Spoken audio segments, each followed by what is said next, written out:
across the UK, on DAB+, on YouTube, on your mobile, and on your side.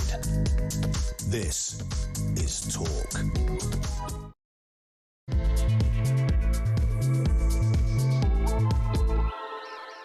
A very, very good morning to you. Welcome to the show. This is Talk, the home of common sense. Fast approaching, not quite 3 minutes past 10 o'clock. I'm Julia Hartley-Brewer, and whether you're listening on DAB+ radio, watching on YouTube, or all the other ways you can do it, great to have your company. Lots to talk about with you all the way till 1. If you miss anything from the show, if you're like, I don't know, popping in to sit in your freezer for a bit because of the heat wave.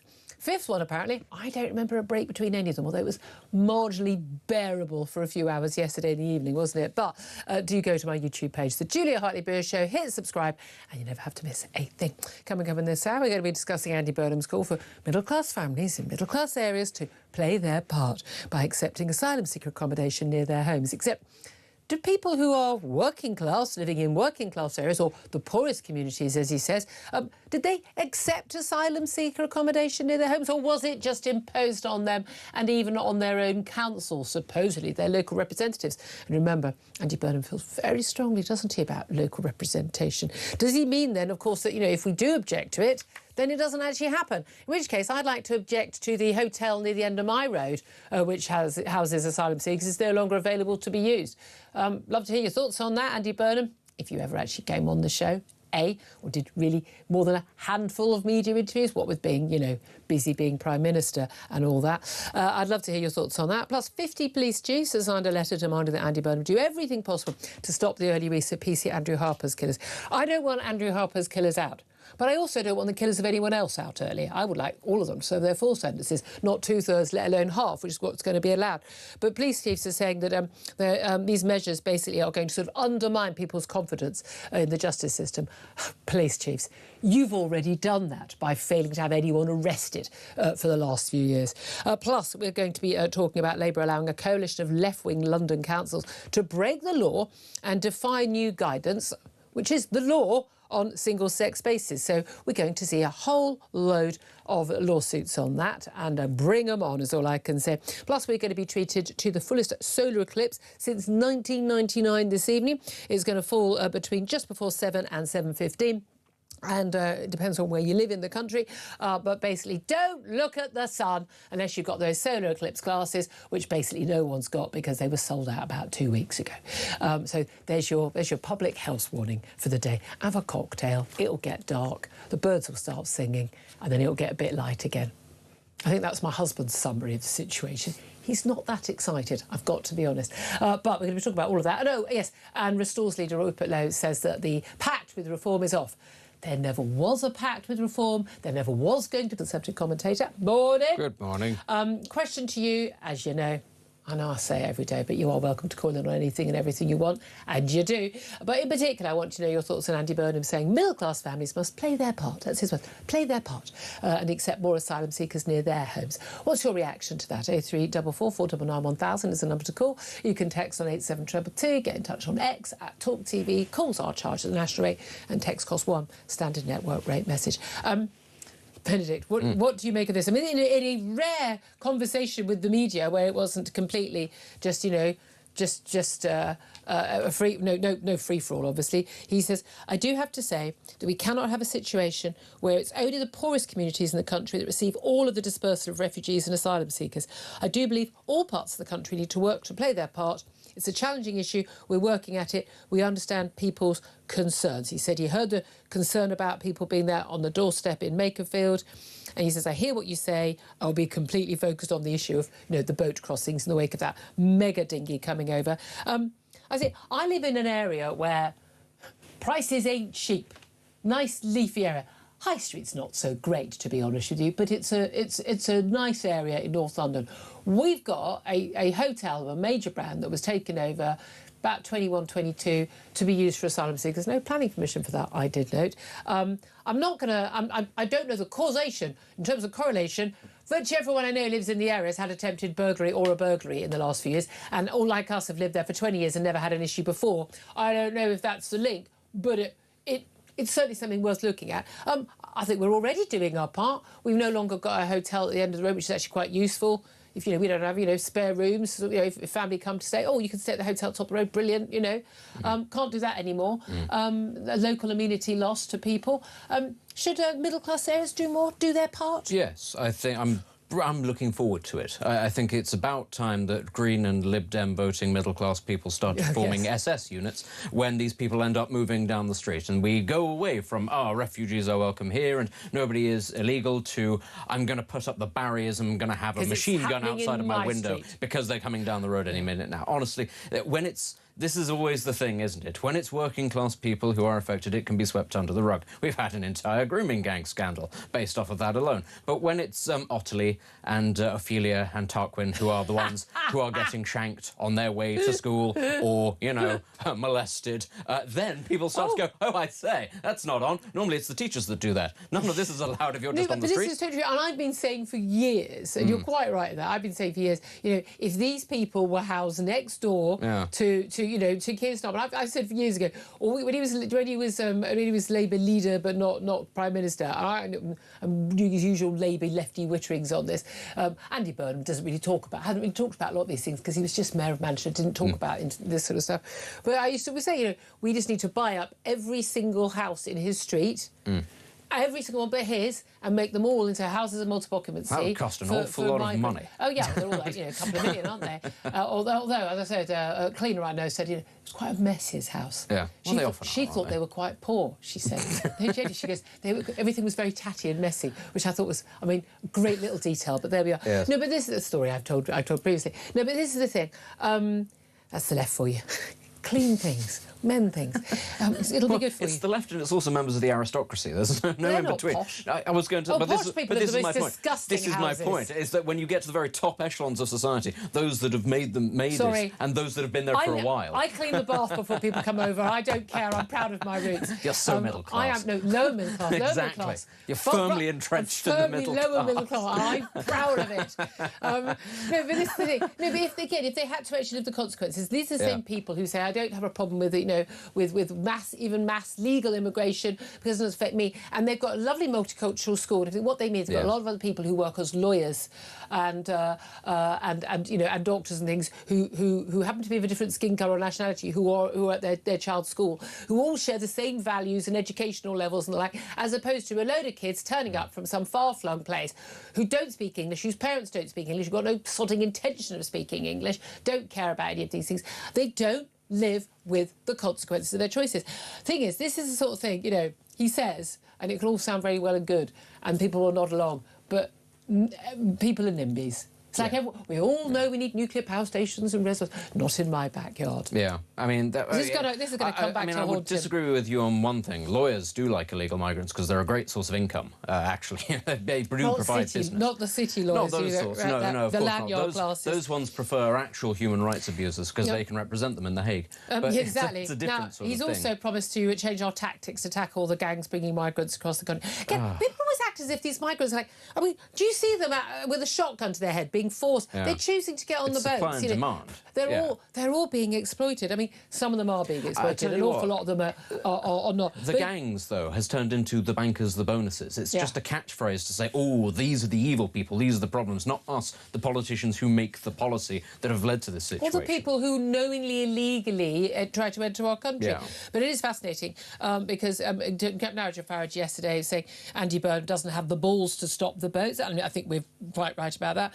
The Prime Minister says he admits he needs to change tactics to put a stop to the boats, particularly after these huge big boats. This ridiculous, 49-foot mega dinghy, 230 people on board. The Sun have found an advert online, I think being sold through Alibaba, the big site in the east, the Far East, where basically, they're selling these dinghies as sports, recreational and fishing dinghies. Yeah, right. I'm sorry. How big a fish are you planning to catch with a 49-foot dinghy? I'm just really amused by the idea of there's this thing called Alibaba in the East promising you better. It's just like, I can give you anything. Come and see my wares. I have boats for all occasions. But they found this on the Alibaba Marketplace website. They found a 49-foot boat for £1,400. They found it within 5 minutes of searching. These things are not difficult to find. It's listed as a fishing and cargo boat in the water play craft section of China's largest online website. The what? The water play craft section. election. Come and have a day out in the English Channel. It only has one review, but it's got a rating of 4.8 out of 5. So I would say... Two of us fell in the water, but apart from that, it was great. Only a few people died. Gosh. I mean, you've got to see the funny side. I mean, that's the thing. Yeah. This is the hilarious thing with Andy Burnham. The Burnham bounce. He's a Burnham bounce. I mean, he's 1 point ahead of Reform. Reform are going down. They've got a lot of woes over there. You know, the £5 million donation, all these other things at the moment. You know, things change. People are delighted. Oh, they are delighted that Keir Starmer's not around anymore. Yeah. But Burnham is it. The polls went up even before Burnham took over, by the way. Yeah. He hasn't, I mean, other than his little rinky-dink announcements, which even the media interviewers who do get to interview him are going, come on, I mean, this is tinkering while Rome burns stuff. But it is absolutely fascinating that he, like Keir Starmer, is facing the issue of immigration straight away with boats, but also the issue of crime. And what we had with the Southport riots, which just completely undermined Keir Starmer straight away, two-tier Keir. But now we've got the situation with the early release scheme. And bearing in mind, Andy Burnham was known as Flip-Flop Andy when he stood for Labour leadership twice before, because he changed it. Was he lefty? Was he a Blairite? Was he a Brownite? What was he? Did he know? No one knew what his policies were, his views were. We still don't, after all these years. And he said he wanted, the early release scheme was going to go ahead. Then he said he'd review it. And then they said he'd done as much as he could, and rapists and groomers and child attackers wouldn't be released, but everyone else would. And then he wants to try and stop PC Harper's killers being released. And then Number 10 said they can't. And then the Ministry of Justice said they can't. And now Number 10 said they can. Yes. And I mean, come on. They haven't got a clue. Now, the word is, within the Ministry of Justice, according to sources, that actually they feel that Alex Norris, the new Justice Secretary, that he's basically been given a poison chalice, been told, you go away, come back at the beginning of September when Parliament returns and tell us how we're going to stop this early release. It's very easy to stop the early release of killers. You just stop anyone who's killed anyone getting early release. Yeah. And then you let out other people instead. Or build more prisons, move people to women's prisons. This stuff is not beyond the wit of man. Why it's not been thought of before, I find bizarre. But when you get every police chief in the UK signing a joint letter demanding that Burnham do everything possible to stop the early release of Andrew Harper's killers. This is Albert Bowers and Jesse Cole. That is putting a lot of pressure on him. It is untenable for him to allow these men to be released now, isn't it? Yeah, it is. Although I would also say I don't want to be in a country where you can decide to not release people on an individual basis for political headlines. And they won't be able to do that. That would be illegal. Yeah, but this is then also the point, is that they will turn around and say, well, we can't do X, Y, Z because the law says we can't do things, or this convention that we've signed up to. And this is, I'm afraid, this is the problem with governance in this country. And it has echoes of something that I'll just touch on very briefly in a second. It's a deliberate, affected helplessness. Oh, I'm terribly sorry. There's nothing we can do because this law says we can't, even though we are the government and Parliament is sovereign. And what does that remind you of? The build-up to the Brexit referendum. Years upon years of politicians saying, well, I'm terribly sorry, but I can't do anything about this thing that's crippling your business or causing massive issues that you face every day because Europe says we can't. At which point people turn around and go, OK, you're telling us Europe is the problem. We will get rid of that problem for you. And all the politicians turn around and go, oh, why on earth would you do that? And we're in the same cultural, political space. They don't want to fix these things. They don't want to change them. The reason why they want us to be in the EU, the reason why they want Quangos in charge, someone else's problem. Exactly. But at the end of the day, we hold them responsible. I don't think you can become Prime Minister, apparently have been planning for a year, and then go, oh, I'm just looking at this. It's almost like he's not read the papers for the last 3 years. Starmer did the exact same thing when he said, we are the best prepared government in waiting in history. Oh, I've looked under the bonnet and it's much worse than I thought, and it's going to take 10 whole years, which nobody saw coming. And everybody was sat there going, come on. How stupid do you think we all are? And I'm afraid to say Burnham is doing the same thing, but he's saying at the very start, oh, I'm not so sure I feel very strongly about, high streets need to look pretty, and, you shouldn't have CVs looked at by AI, and there's sort of little things going, OK, I like the vibes of that, but what does that do actually to change anything? Pointing out, all these things are perfectly fine. This is stuff that should be announced, not even by a cabinet minister, but by a junior minister on ITV, rather than the Prime Minister who needs to be looking at the big stuff. £3 trillion in debt. 3 million, 3 million, 3 trillion. It's going up that quickly. I offer you, exactly. But again, I do find it extraordinary. The police chief say they're warning that failing to block the killer's release of Andrew Harper, they say risked undermining public safety, victim confidence and wider confidence in the criminal justice system. Frankly, police chiefs, you can do one. What is undermining confidence in all of those things is your abject failure to arrest people on a non-two-tier basis, on a fair and just way, for doing actual crimes. Stop policing people for what they write online, or someone saying they've had hurty feelings or been offended. Stop policing people who are, you know, offending someone whose religion apparently tells them that someone needs to be killed if they're offended by the religion. Stop policing that. Start arresting people for nicking mobile phones and bikes and burglary and stealing cars and assaulting people and failing to pay on the tube or the bus. Start arresting people for committing serious crimes that actually impact on our lives, and stop wittering on about this. Now, I'm sorry. I understand if you're a police officer, you are someone who runs into danger rather than gets... We have the option, not everybody, we've got heroes in the civilian population as well, who we have the option of running away from danger. And I salute every single police officer who does that on our behalf. Thank you so much. But the police chiefs repeatedly, again and again and again, have proved themselves not to be on the side of the police officers who actually do that. They're far too busy tying their rainbow shoelaces, and we spoke to a former detective constable yesterday, sacking people because they don't think that men who claim to be women should be searched by female officers just because they get their kicks out of it. Now, I'm sorry, our police chiefs are part of the problem. If it was up to me, I would sack every single police chief on the spot if I were Prime Minister. And if you haven't got the power to do that, I'd give myself a law so I could do that, and then ask everyone to reapply. And if you've got a whole load of your woke nonsense, if you've arrested people for, I don't know, questioning whether a Cambridge investigated someone for whether a Cambridge professor has actually sending him emails about his CV, you should be sacked on the spot and never ever work again in a police force where you have power over people. So I think the police chiefs, frankly, are not people I trust in this. And also, by the way, I mean, we've got the sentencing later today of Simon Levy, a serial rapist and attacker of women, and he is finally being sentenced today.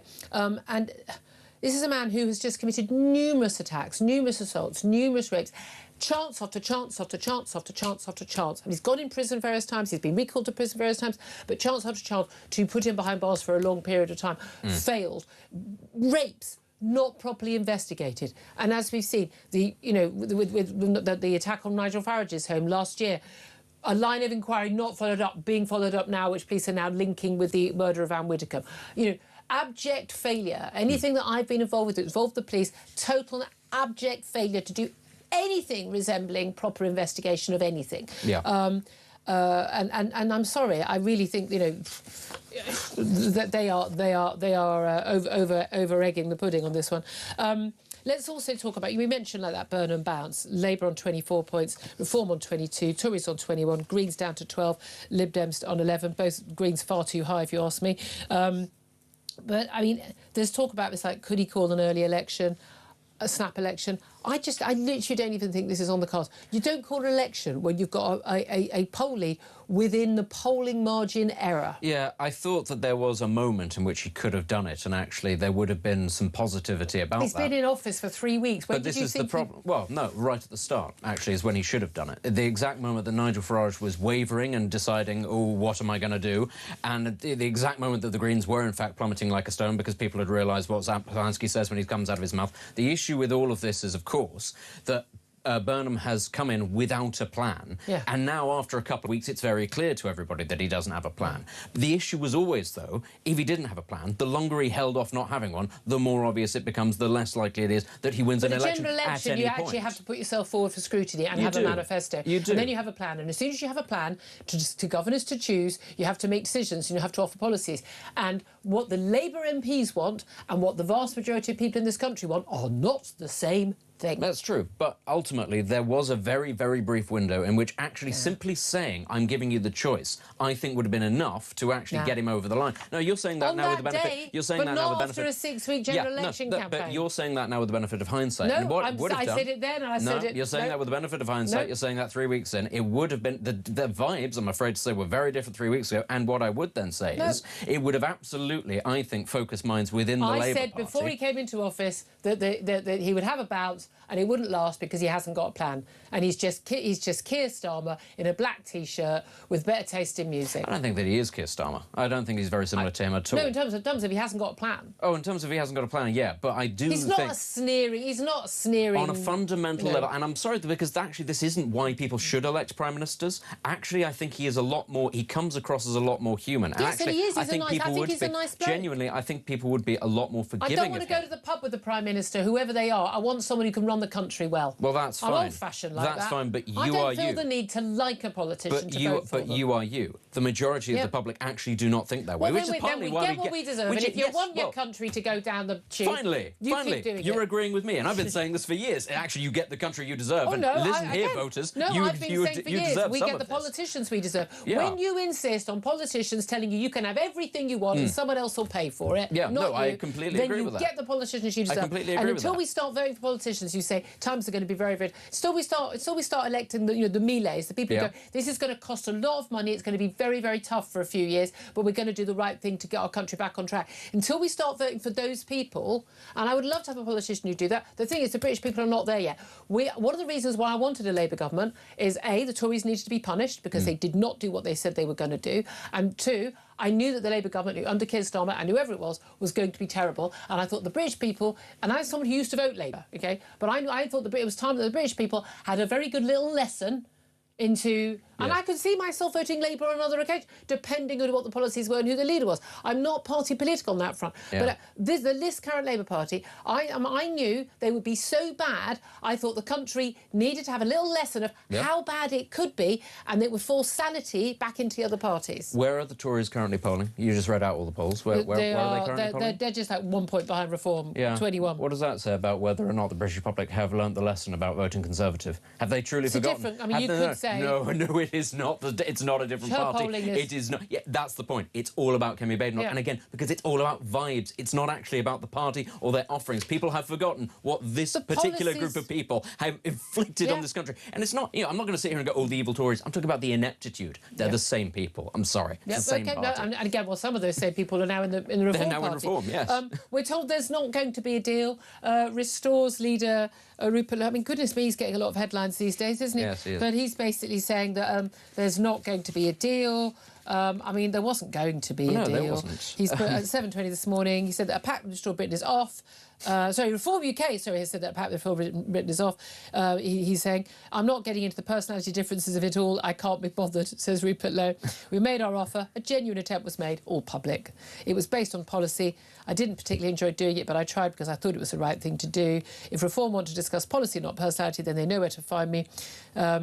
And basically, he's carrying on with his plan. He's also backed his fella Charlie Downs, who came on the show last week and has refused to answer a single message from my producers or from me inviting him back on, which we promised to do.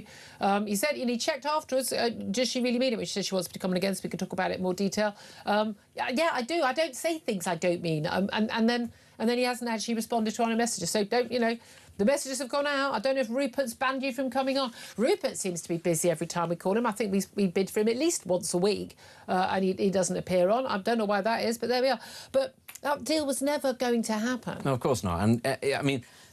Ideologically, these two parties are not aligned. They are diverging quite quickly away from each other. But fundamentally, even if they weren't, the egos are too large. I mean, we all know that. We can see Rupert Lowe and Nigel Farage doing this whole public spat back and forth. But then, even when you get below the surface, it is the likes of the young gentlemen that are working Charlie with Rupert Lowe. Others, well, there's others as well. There's a huge... But also with Reform, got to say, these are two parties that are mainly driven by the egos of individuals. I'm not necessarily saying that's a bad thing, but when those egos clash against each other, I don't see where the reconciliation can be. There was never any reconciliation, remember, between the Brexit Party and the Tories. There was one trying to basically cannibalise the other. That's how this ends up going. But I don't see where the reconciliation is. Can we talk of egos? What do you make of this story of Donald Trump when he left Turkey recently? It's been emerged that he got onto Air Force One along with all the journalists, the press contingent, and indeed many of his senior White House officials, gets onto the plane. Everyone's told to keep their windows blinds down. He then gets out of the plane down into basically a cargo plane, a catering cart. He gets onto a military plane. He flies out. A number of other people go with him. Not everybody. So other White House officials, I mean, some senior figures in his administration were still left on the plane, as were the journalists, because basically there was a serious risk, they thought, of an Iranian missile attacking his plane. You're on my military plane. I mean, I do what I'm told to do, security. What do you make of that? I think it's all rather amusing, because I think he might have left Marco Rubio on Air Force One, which I think is wow. JD Vance wasn't left on the plane. But yeah. What does that tell you about where the favour currently lies in the administration? Your literal vice president, who you might think was the guy who might separate, but no. I mean, I do think that there's probably some truth in the fear that they could try and knock him out of the sky. After all, he did kill the Ayatollah. And then tried to kill the next one. I don't think it's unreasonable for the Iranians to want to kill him, given that. All things considered, I would understand entirely if they decided to fire off a couple of missiles at Air Force One. But it is rather amusing the way that he's done this sort of little move, little sort of cloak and dagger move. Although, as I say, was it entirely necessary?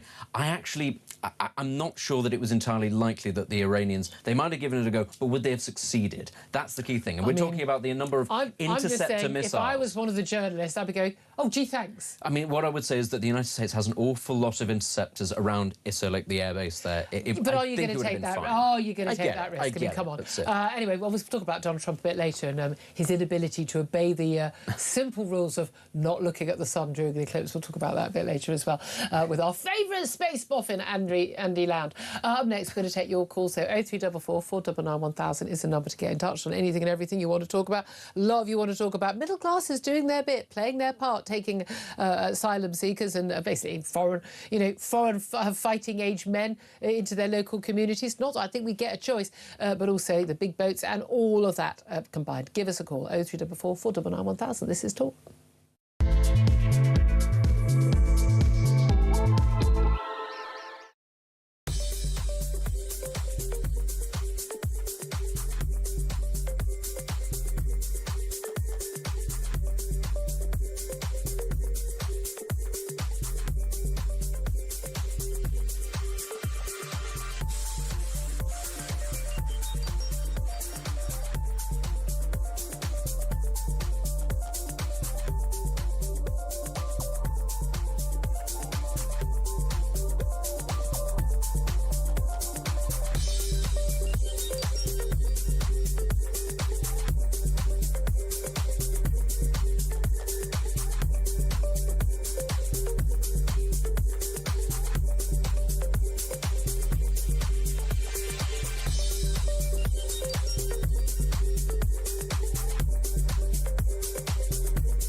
Sex basis on biological sex, and therefore you cannot have people going into a women's space which is for women only, who is not a biological woman. I was wondering whether that interview was conducted on April Fool's Day, because I think it was a new low in the sort of... A new low for low? A new low for low, because, I mean, just the absurdity of not being able to ask a very basic question about the monarch of our country.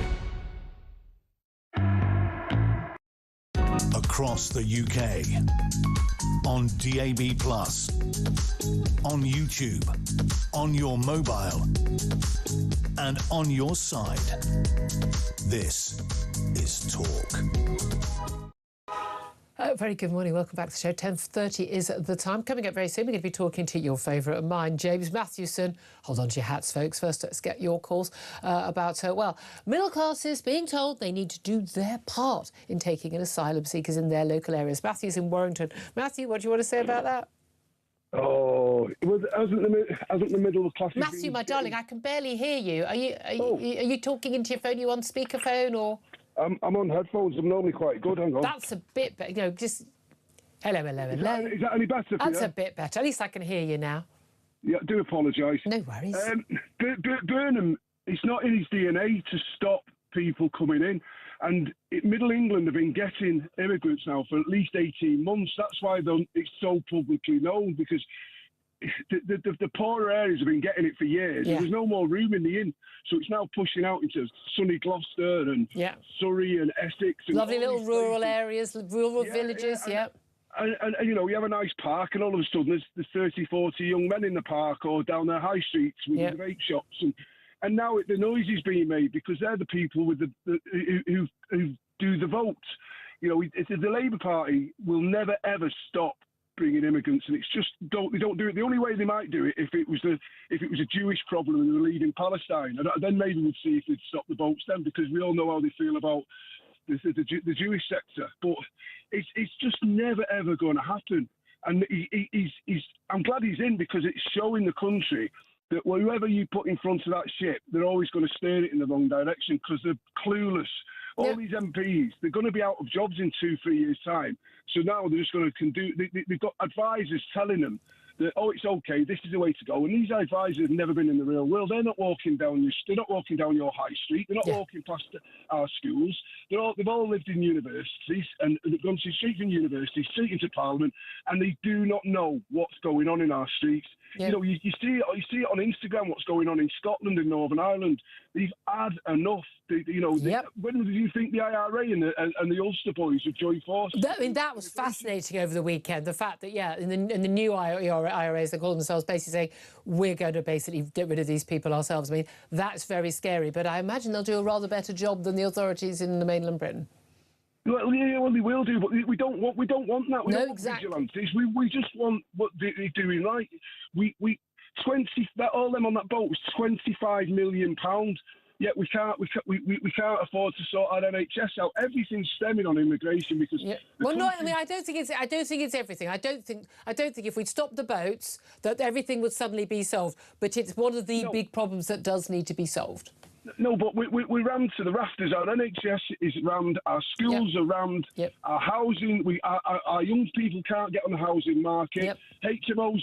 Where I live, I've got 7 HMOs within 100 metres of our house. There's a big park. There's a primary school. It's not.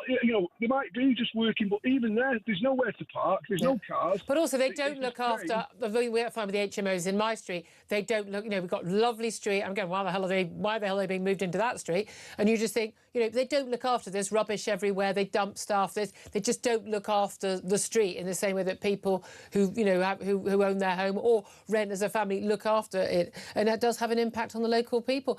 Really good call, Matthew. I think you've nailed all of that. Thank you very much indeed. Let's go to Shirley, who is in the Cotswolds. Hello, Shirley. What do you want to say? Hello. Good morning, Julia and Benjamin. Hi.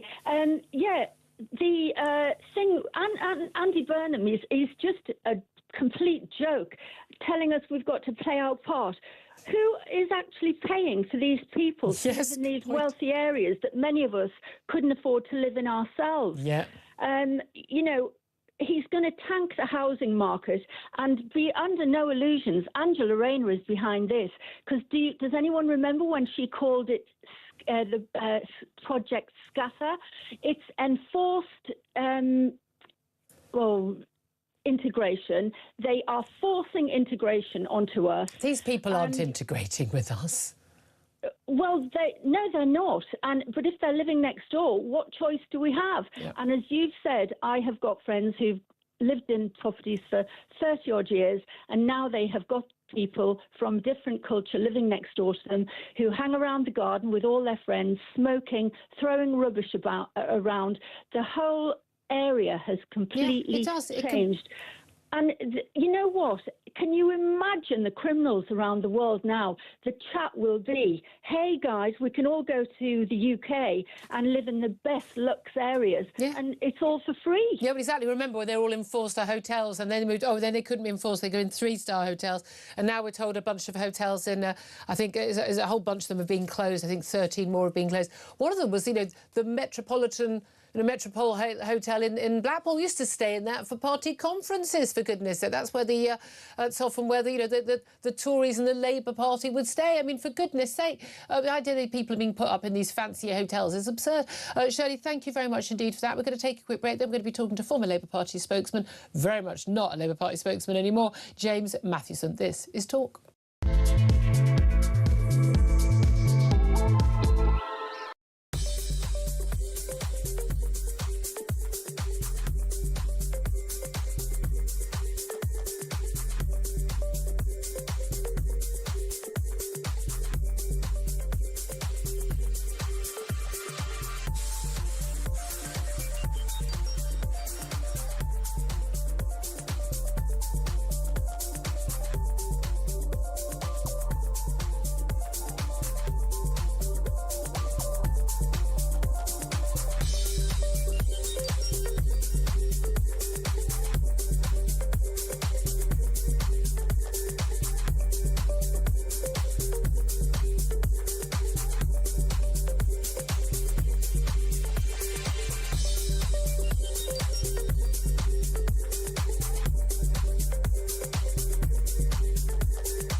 across the UK.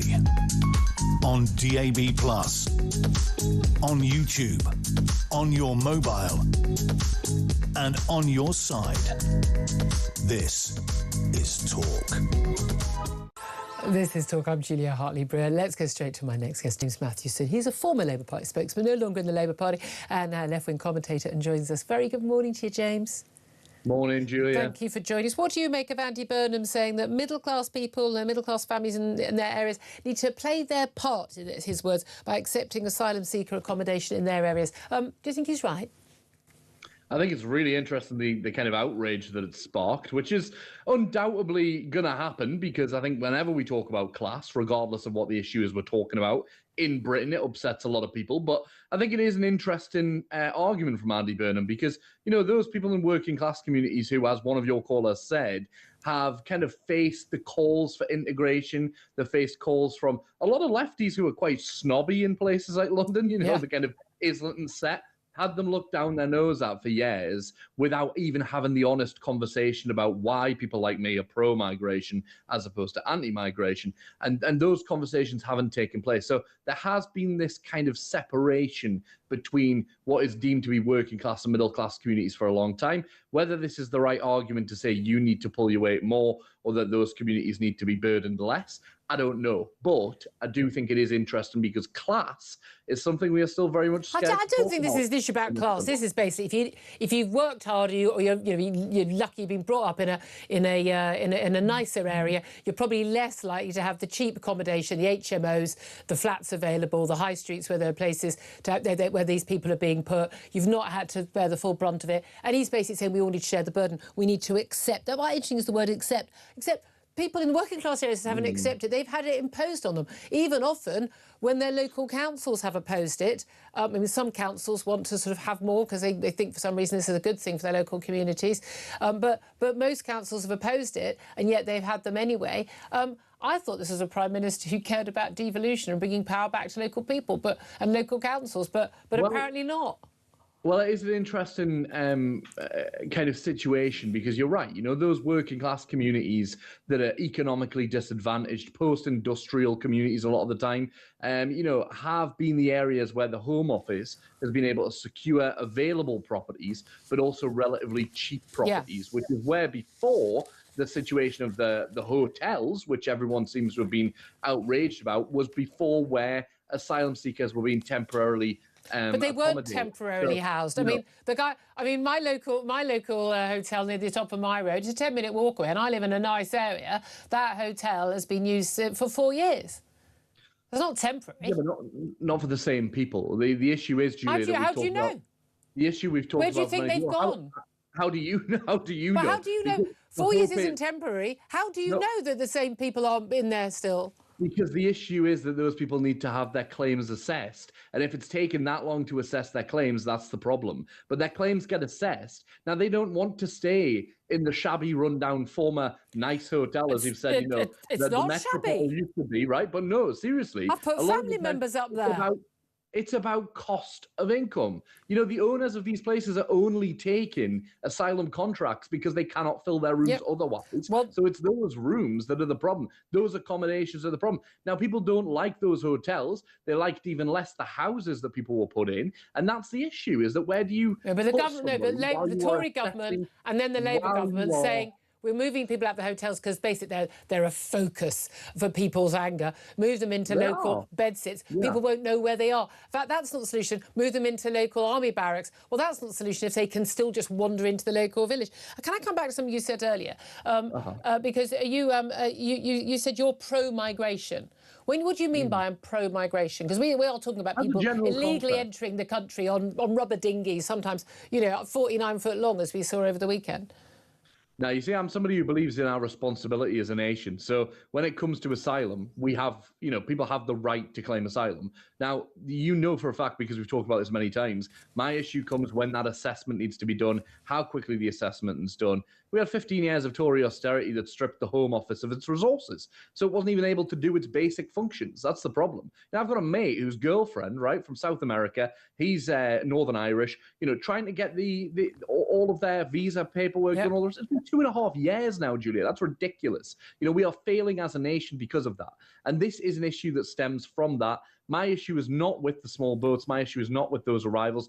I like what Andy Burnham says about opening more safe routes because I would like people not to drown in the channel. But at the end of the day, I believe that people have the fundamental right, which is an international human right, to claim asylum. It is our responsibility as a nation to deal with the paperwork. Here's the thing. Do they have, I mean, you can argue this, you know, most of these people are economic migrants rather than claiming asylum. They've gone through numerous safe countries.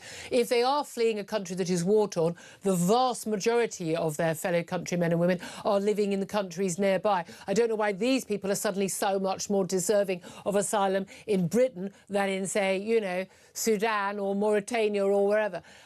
It seems to me to be people have a right. A lot of those laws, they were set up at a very, very, very different time.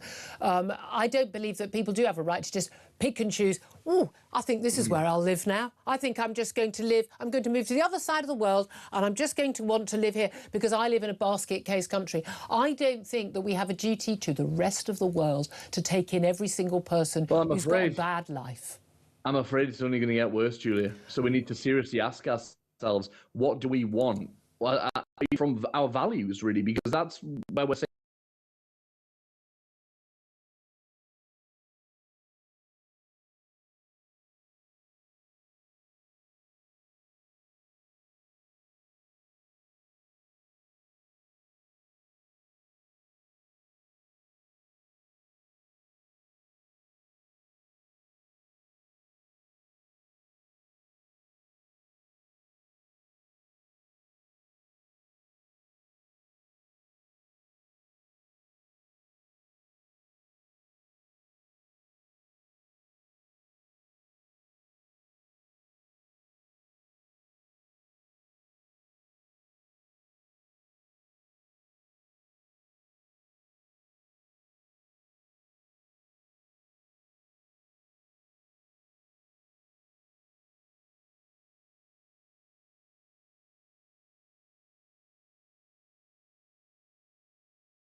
In Glasgow, 30 miles from me here, you are not reporting on the grooming gangs that are white. You are not reporting on those people, right? If you were, then I would say, yes, I understand this. We report on major crimes. We report on stories. How, James, you know that you are spreading it's not an agenda. The point is, we already have enough of our own wrong-uns who should be dealt with far more quickly and sternly. However, I don't think the solution to having a bunch of murderers and rapists and paedophiles in Britain is, let's import some more. It's a great line, Julia, but the majority of the people who come here are not rapists and paedophiles. I didn't say they were. I didn't say they were. I would never have claimed that they were. I've categorically stated previously on this show, the majority of people, they're committing a crime by coming to our country, but there are too many. You listen, the stats are very, very clear, and the countries that publish the stats, whether it's Germany, whether it's France, whether it's Austria, whether it's Italy, whether it's Denmark, whether it's Sweden, and in Britain we're starting to see it. The criminality rate from different nationalities is starkly different. It is true. Per capita, the criminality rate, even allowing for the fact they are younger men, largely they're men, and largely they're younger, and therefore more likely to commit crime than any other demographic. Their criminality rate of certain countries, people from certain countries, is off the scale higher than from other countries. This belief is rooted in an idea. It's not a belief, it's fact. This belief of yours is rooted in an idea, Julia, that Britain is somehow a land of milk and honey and good people, and we're all the best. And people out there, the others in other countries, are scary and savages and barbaric. Absolute nonsense. I'm not claiming that at all. Our country is made up of migrants, of immigrants from all over the world in every Our country is largely made up of people whose families have lived here for hundreds of thousands of years. We are seeing a rise of ethno-nationalism. We're seeing a rise of racism. We're seeing a rise of intolerance and xenophobia, Julia, and it comes back to the fact that you are scaring your listeners every day. It's all my fault because people have noticed there's a problem. Not just your fault. We're not allowed to notice facts. Can't notice facts.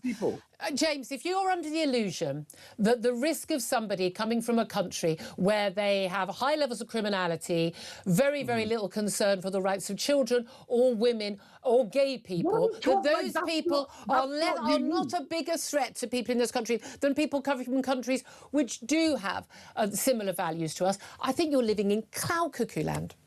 Well, let me say, as the feminist and lefty woke whatever amongst us, Julia, let me tell you that you're a feminist. I'm very much concerned. By the way, all in favour of men who claim they're women in women's toilets, right? Feminists. And about those values, yeah, because I believe trans women are women, Julia. There's a difference between us, yeah. Because you believe in fairy tales. No, because gender's a social construct and women are women. You're talking about sex, which is biological. It's completely different. I'm talking about women. Let's not open that can of worms. Let's finish this one first, right? We're going to have to finish. What I would say to you just briefly before we finish, right, is that it comes down to our basic values. Are we shirkers? Do we shirk our responsibilities in this country? No, we don't. We don't have any responsibility. We don't have any responsibility to the rest of the world. Somebody arrives on your doorstep and they claim they need help. You assess that claim, and if they need it, they need it. If they James, can I ask? Can we maybe give out your personal address to any asylum seeker and you just take them in with your personal responsibility? I will if you will. I will if you will. No, I won't because I know the risks. But there we are, James. Deep sighs. I'd love to talk to you for longer. I just don't think I could disagree with you more on so many things. James Matthewson, former Labour Party spokesman and commentator. Benedict Spence, you have exactly 30 seconds before I've got to go to a break. No, that's all I need. 10:50 is the time. We're going to go to the break. Up next, we're going to talk about the small matter of a solar eclipse. Who are we talking to? You know it. Space expert Andy Burnham. This is Talk.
sex spaces on biological sex. Yeah. And therefore you cannot have people going into a women's space, which is for women only, who is not a biological woman.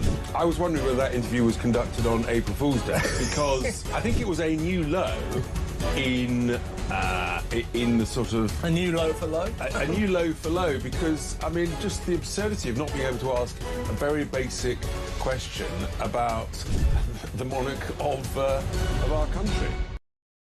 Across the UK, on DAB+, on YouTube, on your mobile, and on your side. This is Talk. Good morning, welcome back to the show. 10:53 is the time. Well, after that, I mean, with all due respect to him, I do like him as a person, but abject nonsense from James Matheson. Let's talk some fun stuff with rather more sensible space expert. You're my favourite, Andy Lau. Very, very, very good morning to you, Andy. Good morning, Julia. Thank you for joining us. You know, I always say I love a happy boffin. We love talking to you when you are happy, and I know you're happy today because we are going to get an almost complete solar eclipse day. Tell us what time it is, tell us what we can do, tell us what we're not allowed to do. OK, very important. The moon will pass in front of the sun, as seen from the Earth. Total eclipse will operate from western Iceland across the down the Atlantic to Portugal and Spain. We will get a partial eclipse. Inverness, just over 90%. Plymouth, 94.6%. London, 91%. So it's going to be quite good. Yeah, it's going to go. So it will go dark. Start getting yourself prepared by about 6 o'clock. About 10:06, you'll start to have the first contact as the moon starts to move across. And maximum eclipse is round about between 10:07 and 13 minutes past 7 for that. So be out there. For observing, very important. Never, never, never, never, never look at the sun directly with the naked eye. Extremely dangerous. Never use sunglasses. Still extremely dangerous. Safest way, project it. Project it through a telescope onto a white card. That works very well. A bucket of water. It's not as much fun, though, is it? There's a lot of talk about getting a colander out. Oh, yes, get the colander out. Why? Well, because it'll act as a pinhole camera and project the images down onto a white card, so it's safe for you instead of... So don't look at the sun anyway, but that is a safe way to do it. The only point I would say, if you're using a colander, don't strain your eyes, OK? That's very important. Right. The other thing is going to be, of course, you can use the glasses, the special glasses. These have sold out all over the place. Do you know, I've been looking for the last week, couldn't get any. No, I mean, you also have to make sure you get good quality ones. From a reputable dealer, a telescope supplier, an astronomical society, such like. Astronomical societies will be out there all over the country with telescopes with special filters on. I'll be doing that in Birmingham as well, so the public will be able, my local neighbours will be able to have a look at it very, very safely. But again, Didn't invite me. I know. It's very important that people do not look at the sun. We have to keep emphasising that. Just like somebody, let's have a little picture. I mean, 1999 is actually, I remember when we had the last full solar eclipse, and I remember watching that, and we had the glasses. I remember, I think newspapers were giving them away then, weren't they? But 2017, they had the eclipse in America. We have this wonderful image of Donald Trump, who had worn glasses, and then they showed that picture to people on YouTube. Donald Trump looking directly at the sun, just squinting his eyes.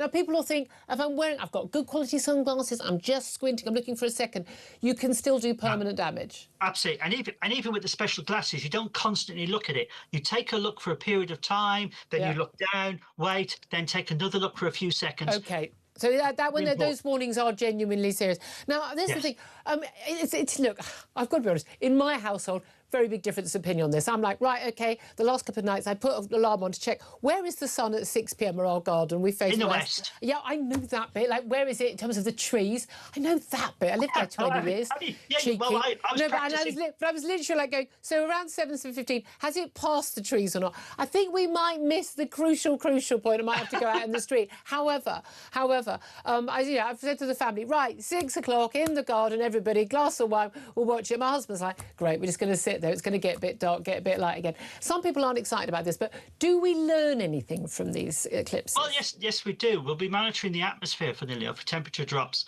light levels, and see how it goes. Does the temperature recover? The sun is setting, so it's a low, the temperature you would expect to drop anyway. But it'll be interesting to see the level of temperature drop. On the total eclipse, we get a lot of good observations of the outer atmosphere of the sun, which is what we can't see normally from Earth. So for the totality we'll see in Portugal and Spain and in west of Iceland, people will actually get some good science out of it as well. Yeah. So yes, they are quite important events. And of course, it's a very unique opportunity to observe because the moon fits perfectly over the sun. It is the most extraordinary thing in terms of the size of the sun, the size of the moon, and the relative distances to Earth. Yeah. It is quite extraordinary, isn't it? And when is the next one if you miss this one?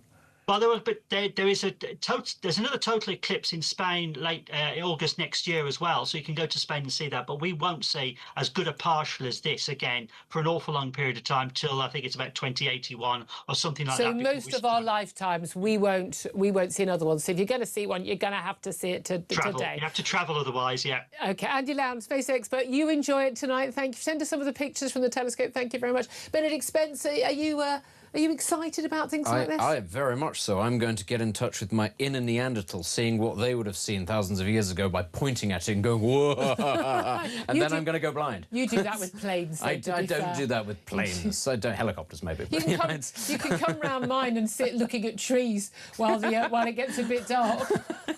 That's all I'm going to be able to see after I've been staring at it Donald Trump style going, oh, it's very bright. Not the brightest I've seen brighter, but, it's pretty bright, it's pretty good. And that's what I'm going to be doing, basically. That was alarmingly It is, good, isn't it? Just after how many years has it been? 12 years. I always get excited about these things, though. I think it's nice. It's still interesting. And again, it makes you realise just how big a deal this would have been. Like, suddenly it's in the middle of the day. I remember being on holiday in the middle of the nowhere places, in the Andes and stuff, and the stars are like on top of you, and it feels like you can reach and touch them. How important the sky would have been to people. Yes, especially if you were in the act of sacrificing somebody, you'd go, God is displeased. You can go free. What else are you going to do with the virgins, eh? What else are you going to do? Anyway, breaking news, everybody. Prime Minister Andy Burnham said he's certainly going to consider a ban on disposable barbecues as extreme heat continues to get parts of the UK, and he chairs a COBRA meeting. Seriously, thanks, David Brent, for taking over as PM. This is Talk.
Across the UK. On DAB+. On YouTube. On your mobile. And on your side. This is Talk.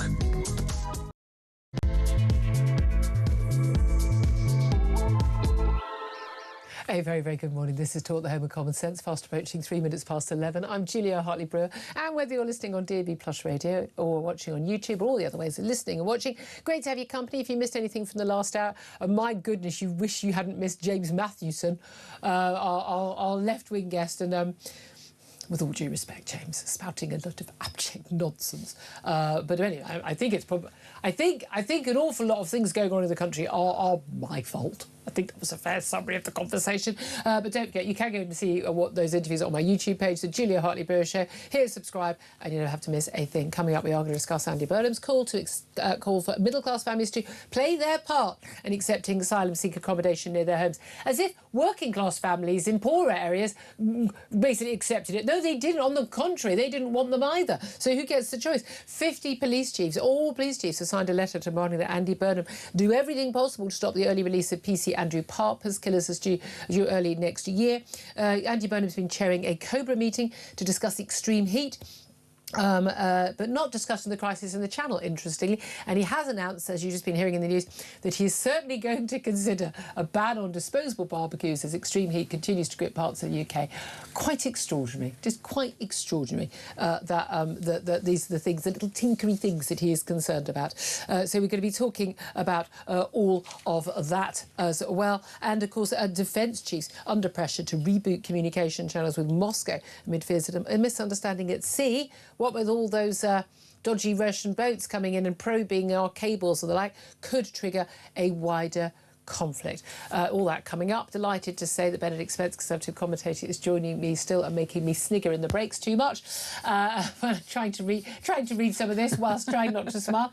Very naughty. And do get in touch. Love to hear your thoughts on anything and everything. I think some of you getting in touch about James Mathewson's conversation, but also particularly middle-class families being told by Andy Burnham to play their part. That's his words. Play their part and accept more asylum seekers near their homes. We've got an asylum seeker hotel at the end of my road, 10 minutes walk from my home. I think we're already playing our part, thank you very much. I think they're playing their part in the fact that complete coincidence, after 20 years living in the same place, never having any burglary attempts, having 3 burglary attempts in my building in just a space of a year in the last couple of years. Complete coincidence, I'm sure. What is your reaction? Give us a call 0344 499 1000. Text the word talk and your message to 87222. Get in touch on X at talkTV. Calls are charged at the national rate and text costs £1 standard network rate message. Benedict, I thought our caller Shirley made a very good point in the last half hour. Saying, A, well, we shouldn't have these people at all in the country, the asylum seekers, but also, B, we're already playing our part. She goes to middle-class areas. Middle-class, the ones paying all the taxes, funding all these asylum. They're illegal migrants who are claiming asylum. Well, they're not what most people would have thought of as asylum seekers. Yeah, the middle classes of this country are paying rather a lot of money. I mean, you know, until recently, actually, the very wealthy of this country were paying a lot of money until they all left because they saw the writing on the wall. But yeah, no, the idea also that given that, you know, we've also had the sort of the drip feeding of, well, there needs to be a new levy on social care, maybe that'll come out of income tax, who knows how that'll be paid for. That is, again, the sort of the soft padding in. At some point, taxes are going to go up, and that's going to be on the middle classes to pay for Andy Burnham's social care plans. Should it come off, it's going to happen at some point over the next couple of years. So you've got that, and you've got the suggestion that your leafy suburbs or towns are potentially going to have a large number of people which they you don't already want to are. We're seeing yes, it's already starting to happen. And was it Piddlington or in several Oxford? places. They're basically going to treble, I think, their population by having these young men, and it's all the young men moved near their village. But also, they're the ones who had the ballot on whether or not they should actually secede from the UK. Brilliant. Yes, somewhere other than Scotland. Maybe they could join Scotland. But it's one of those things also, though, where you're putting people into much more dangerous situations because if nothing else, and this is something you and I were talking earlier on in the show about the poor efforts of police constables and police forces around the country to deal with crime. We're largely talking about cities. In the countryside, it's even even worse, but it doesn't get reported on. The number of police officers, it's appalling what's going on there. And this has been one of those things that's been spoken out for a very long time. By the way, PC Andrew Harper, who's also his killer's very much in the news about the early release scheme, he was tackling, rural crime. He was tackling members of a local community that are well known in parts of the countryside, but people in cities say you have to be nice because they are protected for some unknown reason. Yes, everybody in the countryside knows all about these people. They all know what they get up to. But try saying somebody at the Guardian... Okay, well, not they all, but no, a lot of them. A large percentage of criminality. But this is the point. The countryside is far worse policed than cities are. So as bad as you may think it is, anybody listening to this in a city, it is worse out there. Things happen on a huge scale. They don't get investigated. Imagine dumping thousands of young... imagine dumping thousands of young men. No accountability, no oversight, not enough police officers to even police 4 or 5 towns that they're supposed to cover, let alone the population of a new town just dumped in there at the same time. No, That's what we're talking about here. But don't worry, because Andy Burnham is on top of things. He's been hosting a COBRA meeting, so that's, the emergency meetings. Was it Cabinet Office Room B, or something like that? But anyway, he's hosting, it's their sit room, basically, for those of us who've watched American fiction about the White House. But basically, he's been attending this meeting, and he's telling you all about all the big crises we've got. No, sorry, it's about the heat wave, the drought. I'm assuming he's chairing this COBRA meeting, and he's going to be suggesting that they move the heat wave to October, like the early release scheme, and that's how he's going to deal with it. Or maybe he's not going to allow the early release of the sun from the eclipse. I mean, I don't know. What is the point of this meeting? I mean, yes, look, there's issues, massive issues for farmers. We've got issues of, we're looking to outstrip record-breaking summer of 1976.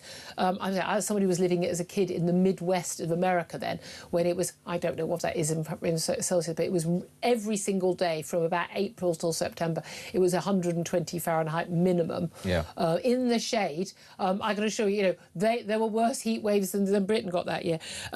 But basically, we're going to have a record bill to end up importing power from Europe. Also, we're told, by the way, because of we're relying on solar power and wind power and the like, because of the solar eclipse, it's going to affect, there's going to be a temporary solar outage. That makes it irregularities in our electric grid, which are very difficult to deal with, as we discovered, remember with Spain and Portugal last year when they had their outage. That very, very big issues there. So we're told, could we not use some of the energy companies, could we not use our washing machines and our dishwashers between 6 and 8 p.m. tonight? I'm going to put on dishwasher, washing machine, the dryer, the vacuum cleaner, the iron, the kettle, the oven. I'm going to put it all on, because you know what? I live in Britain. It's a first world country in the 21st century, and I'm entitled to put on any sodding electric gadget I want at any time I want. Yes. And the government, the people who you pay to do this stuff, are supposed to provide enough energy for me to do that. It's a bit like with the water. I would like everybody who cares about this country and our future energy needs to use every gadget they can for a period of time. In that time, let's boost our energy demand at that time, shall we? To just say, hey, we expect our government to make sure we've got enough energy in the 21st century in a first world country. It's absolutely absurd. It's the same principle as water. It's the same principle as water. Actually, of all countries on Earth, this country should never be in drought. And yet it now is. What year was the last reservoir built in this country? It was 30-something years ago. 1992. That's it, yeah. How many more people live in the country since 1992? 11 million. Yeah, I was going to say it's just... Who would have guessed that people getting power showers, people getting washing machines at home, people having dishwashers, again, people didn't have those routinely, through the 80s, and 11 million more people. You'd have thought that might have meant we might need a bit more water. Who would have thought 11 million people might need 8 glasses of water a day? Who could have possibly seen this sort of thing coming? But this is the key thing, isn't it? This country has no shortage of water. It has appalling people managing it, appalling people running it, and if nothing else, even if there was a drought and it doesn't rain all year, we're surrounded by the sea. Desalination has never been cheaper or easier, but we're not allowed to. We're not allowed to because of net zero rules, which is truly insane. We also don't build, we also don't build anything at all, including power stations, even reservoirs. I don't understand, if you live in the countryside, why would you not want a reservoir near you? I know, it'd be great. I mean, God, we'd like to have a lake near us. How lovely. But don't worry, Andy Burnham's on top of all of this, because he says he's certainly going to consider Not going to, certainly going to consider. He likes considering things. He likes reviews, he likes delaying things, he likes asking ministers to look at. He's certainly going to consider. I can't think of anything more, Napoleon-like in terms of decisive. A ban on disposable barbecues because extreme heat continues to grip parts of the UK. Now, I realise that is wonderfully an acceptance that an awful lot of our forest fires and wildfires are actually caused by either deliberate arson or by idiots who have barbecues in places where they shouldn't have and are not careful with it and then and don't put it out properly and then start fires. But we've got particularly dry vegetation and that leads to that. Is that the biggest issue? Is that something that Andy Burnham should be spending even an iota of his brain thinking about, given all the problems we've got? No, it's not. But it's something that he thinks is going to get lots of people nodding their heads going, yes, nice and sensible Andy, nice sensible Andy. And to be fair, he's really good at coming up with these things that a Prime Minister should not really be bothering with, should not be spending his time thinking about, that people do sit there and go, oh yes, I think this is a good idea. Does it change anything about the underlying fundamentals of the country? No. But he doesn't seem to care about that. Do you know what he's going to announce later on today? Because we've got a story today as well. We'll come on to the other issues of migrants that we've been talking about for the last hour. A ban on helium balloons. That should be... No, we've been hearing in the news a spate of injuries, and 500 children in the last few years have been injured by these electric scooters. It doesn't say specifically if it's people on the scooters or if it's people who they hit, because I've seen both. The people on the scooters, I couldn't care less about. I genuinely, not my problem. I think you're an absolute mad person for being on these scooters, but he'll probably announce that they're going to be outlawed. Apart from the fact that most of these accidents are happening on scooters that are already illegal to use on public streets. Oh, by the way, they're all illegal to use on pavements, but apparently the police don't enforce that. The police, though, being that... But that's what... Andy Burnham will announce that. He'll announce a ban on something that's already banned. Yeah. But...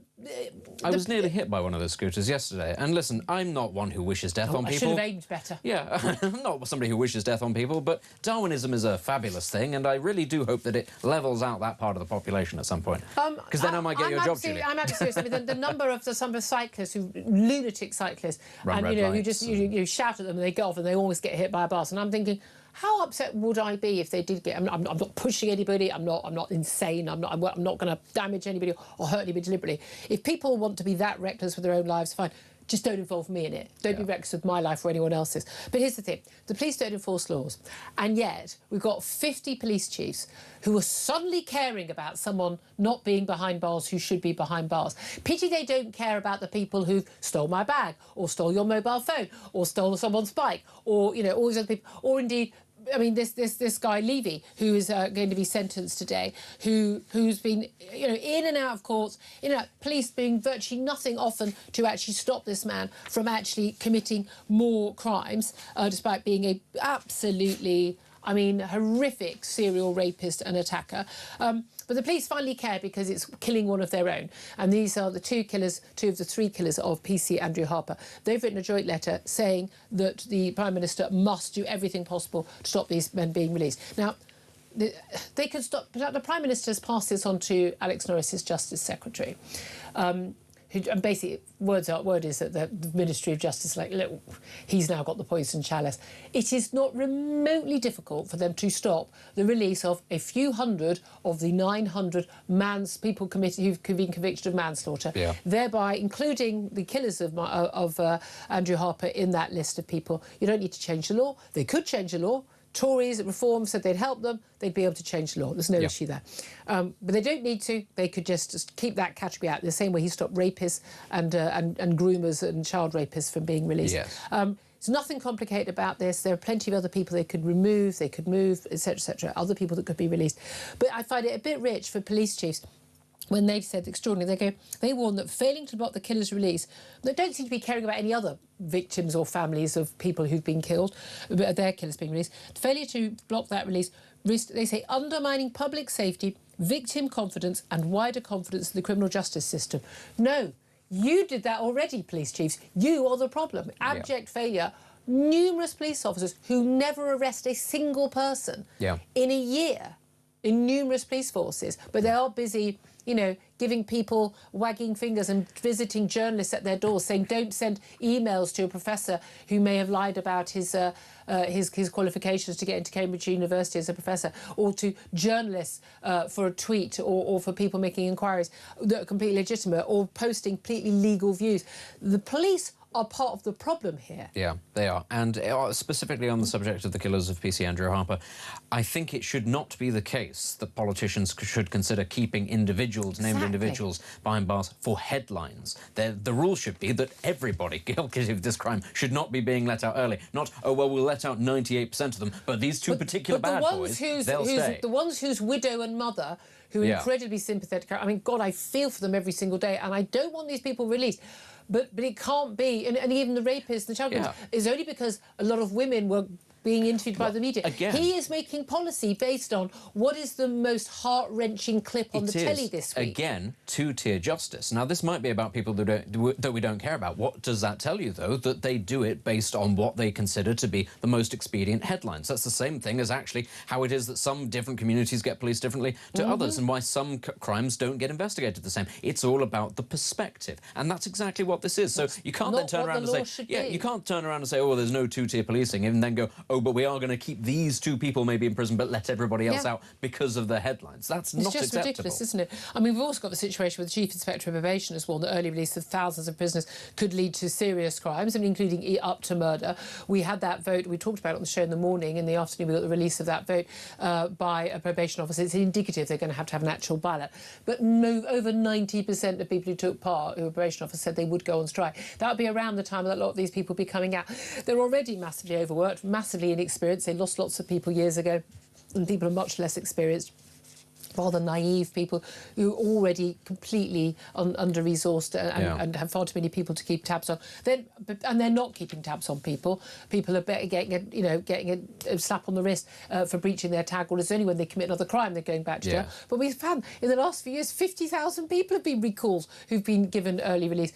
This is genuinely absurd. We are going to have a crime wave as a result of this, and we're going to have more people going through the courts and going through. The point of prison is keeping people behind bars so they're not committing crime.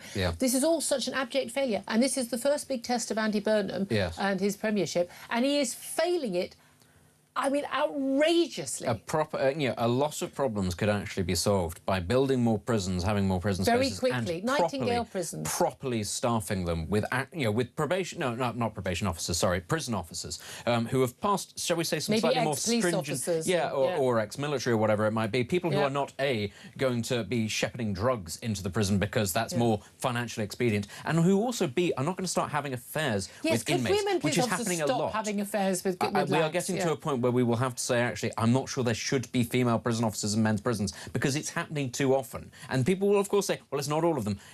Once is too many times. It's a weekly occurrence now, actually, that we hear stories of this sort of thing happening. And, of course, that's downstream, again, of bringing contraband into prisons. That's partly why it happens. Yeah, absolutely, absolutely. Let's also talk about Andy Burnham calling on middle-class areas to play their part, it's his word, and accept more asylum seekers near their homes. He did say, didn't he, when he gave one of his... he accepted the speech overnight, but the speech the next day in Makerfield, after becoming the MP for Makerfield earlier this year, he did say that when he was going around in Makerfield, he talked about how he said, and he mentioned it again in this speech yesterday, this interview on GB News, he said, I heard it on doorstep after doorstep in Makerfield about the need to tackle the small boat crossings, but in particular, one of the things people were saying about the houses of multiple occupancy and having people in those areas. And he said now, middle-class families should play their part, accepting asylum seeker accommodation near their homes. He would work to ensure that the poorest communities did not have to take the lion's share of accommodation for asylum seekers. He's campaigned against housing asylum seekers in houses of multiple occupancy and hotels in working-class areas. But he's refused to commit to stopping small boat crossings by the next election. Why not? Because he can't. But here's the thing. The reason why they were moved into hotels was because there wasn't any accommodation for them. And the reason they moved out of hotels into houses of multiple occupancy and to some of these army barracks was because people went, we don't want our local facilities. We don't want the place where we go for our wedding anniversary. The only hotel as a source of tourism in our town to be used by these people. We also are concerned we can't let our kids walk past because of the sexual harassment and the criminality. And I'm sorry, our previous guest James Matthews said the level of criminality is off the scale. Not everybody, other than the fact they've illegally broken into this country, but the rate of criminality is way too high, and one crime would be unacceptable, and there's a lot more than that proven. Not just people thinking it, worried about it, or being racist because of the colour of their skin. Proven criminality, people going to prison for those crimes against women and girls. But we are, you know, they were moved into housing occupancy because of the outcry of the hotels. We've seen a bunch of hotels being closed in recent months, and the Tories said they would do that, Labour said they'd do that, and they do it, and they go, oh, isn't it great? No, we want the hotels closed. We want the people gone. Yeah. We don't want them in housing occupancy. I've got a hotel at the end of my road. I know that there are asylum seekers in some of the bed sits in the road. It's definitely a middle class area. Yeah. I live there. It's leafy. The flats, the homes are in the many millions. The flats cheaper, but nevertheless, you're going to have a good job to afford to buy this unless you've got all of the council flats. But there are houses in occupancy. People living in this area already. No one accepts these people apart from these weird sanctuary councils like the Greens and the Lib Dems who think that they're being nice people. Middle class people don't want them. Working class people don't want them. The reason they were in working class areas was because those places were cheaper. Yeah. So we're really saying it's fair that basically taxpayers pay more to house people in a nicer area, because we need to ruin the middle class areas too. Yeah, listen, we're coming up to, this is the 8th year of the small boats crisis aspect of illegal immigration. So there's been plenty of time to build dedicated detention facilities. It's simply that, again, the politicians do not want to. They do not want to do the job to which they have been elected to do. They think that it is nasty, grubby, and it's a lot like hard work. But that is what we need, and we're never going to solve this issue. They shouldn't be in disused army barracks. They shouldn't be in hotels. They shouldn't be in private accommodation. There should be dedicated detention facilities. And this is not to treat them all like criminals, as you say, because there are some people who are victims. There are people who are fleeing war zones. And they also need to be kept safe. Yes. It's not just something else. The number of people who are exploited by gangs who come across here because they have debts to pay to the gangs, you know, is also very large. Don't want those people to stay. Don't know exactly. They shouldn't be able. I'm so sorry. They shouldn't be able to free. Let's take you back home to your family. They shouldn't be free if they are. It doesn't matter if they are genuine refugees and asylum seekers. It doesn't matter if they are criminals. They shouldn't be allowed to roam the streets until we know what it is to do with them. Either give them asylum or deport them. And the best way to do that is keep them in a place where you can keep them under 24-hour surveillance, and you can either, you know, help them or put them straight back on the plane. The idea that wouldn't be cheaper, because of course it would be cheaper. Them in You're not paying commercial rates. Yeah, but also crucially, it would be a massive deterrence, because they wouldn't be available to do all that illegal work, which is what they're brought over to do. I mean, I'm sorry, the bleeding hearters, you had your go. You failed. Yeah. Sorry, it's time for the grown-ups to take over. I'd love to hear your thoughts on all of this, but I'm sure you mostly want to talk about the certainly going to consider from Andy Burnham a ban on disposable barbecues during extreme heat conditions. Because that's the important stuff that we really care about, isn't it? Give us a call, 0344 499 1000. Honestly, I despair. I really do. Give us a call. I'd love to get your calls on air. Up next, This Is Talk.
sex spaces on biological sex. Yeah. And therefore you cannot have people going into a women's space, which is for women only, who is not a biological woman. I was wondering whether that interview was conducted on April Fool's Day, because I think it was a new low in the sort of... A new low for low? A new low for low, because, I mean, just the absurdity of not being able to ask a very basic question about the monarch of our country. Across the UK, on DAB+, on YouTube, on your mobile, and on your side. This is Talk. This is Talk. Coming up, we're going to be talking to Kim Bailey from the Crowborough Shield. We're going to talk to her about everyone doing their part, accepting asylum seekers, as the Prime Minister says. I can't wait to hear from her. Also going to former head of the British Army, Lord Richard Dannett, as well, on defence stories. First up, though, let's get to your calls. 0344 499 1000 is the number to get in touch. Patrick is in East Yorkshire. Hello, Patrick. What do you want to say? Hello, Empress. I despair. I absolutely despair. I'm just on my way down to the shops. There's a book that used to be the Red Book of somebody. It was made in China. I'm just going to see if it's one, the Red Book of Andy Burnham, because that's the way it's going. Chairman Burnham. Well, that was it, yeah, Chairman Mao. No, it's Chairman Burnham now. He's just how he dare tell us that it needs to be spread. I'll tell you what to do. Let's start off in his own backyard. Number 10 Downing Street's empty. They could put a few in there. You could put a few in Chequers, because you didn't use that either. Angela Rayner's got 4 or 5 properties. Let's use her. West Streeting's got a few. Let's put a few in there. If there's any examples to be going on, I'm sure Gary Lineker's got a spare room still, because didn't he promise to put up a Syrian refugee, and then after people I think for about 2 years people go, when are you going to do that? And eventually took someone in who wasn't Syrian, but he took someone in. But I'm sure they've left now. You've just spoiled me morning mentioning him. I mean, it's ridiculous. I mean, to be quite honest with you, he's bringing the class public now. We tried to get out of all this working class, middle class, top class. Yeah. And why would you all bring it back again? Because they're virtually communists, want us all to live and die the same. Yeah, I don't know if he actually used the term middle class, but he said we cannot have a situation where it's only the poorest communities in the country that receive all of the dispersal of refugees and asylum seekers. I do believe all parts of the country need to work to play their game. He says it's a challenging issue. We're working at it. We understand people's concerns. And he did say, didn't he, when he won the Makerfield by-election, there was, about the houses of multiple occupancy in the constituency. But there's a reason why they're in poorer areas. It's because it's cheaper to rent the properties. Julie, it's all word salad, and he hasn't done anything yet. He hasn't got the money. He's saying, it's all costed. No, it's not funded, though, is it? How are you going to fund everything like this? It's they get out of it all the time. The reason why they're not going back into Parliament and bringing them all back off for holidays is that he has more thinking time now. He has more thinking time to make a plan. He's going to come up with this plan. Well, he definitely doesn't have one. What do you make of this this Burnham bounce we hear so much about? Well, I'll tell you something now. You know these big boats, these 45-foot boats? Yep. I know what I'd put in one of them, but the thing is that just leave them to it, Julia, because they're putting a drawing pin every single day, and eventually it'll deflate with the government, and it'll slowly sink, and it'll go down to the bottom of the ocean, and we'll have a general election. I love it. What a fantastic metaphor. Thank you very much indeed, Patrick. Great call on every count. Thank you very much indeed. Carl is in Liverpool. Hello, Carl. What do you make of it all? Hi, Julia. Thank you for having me on. Thanks for calling. Julia, listening to your conversation earlier on, was it with Justin? No, James Mathewson. Oh, James. Oh, you were brilliant. Honestly, I was so angry I could have crushed a grape. I was just going off my head. I nearly crashed my truck at the time. I'm not scared because of how you report or how the media report or anything else. I'm scared because when I open my eyes and what's happening in the country, I look at these boats, 230. If we have 10 of them this month, 2,300, and the price it's going to cost us. And these people that are supporting Labour, the Greens, Liberals and stuff, they need to open their eyes.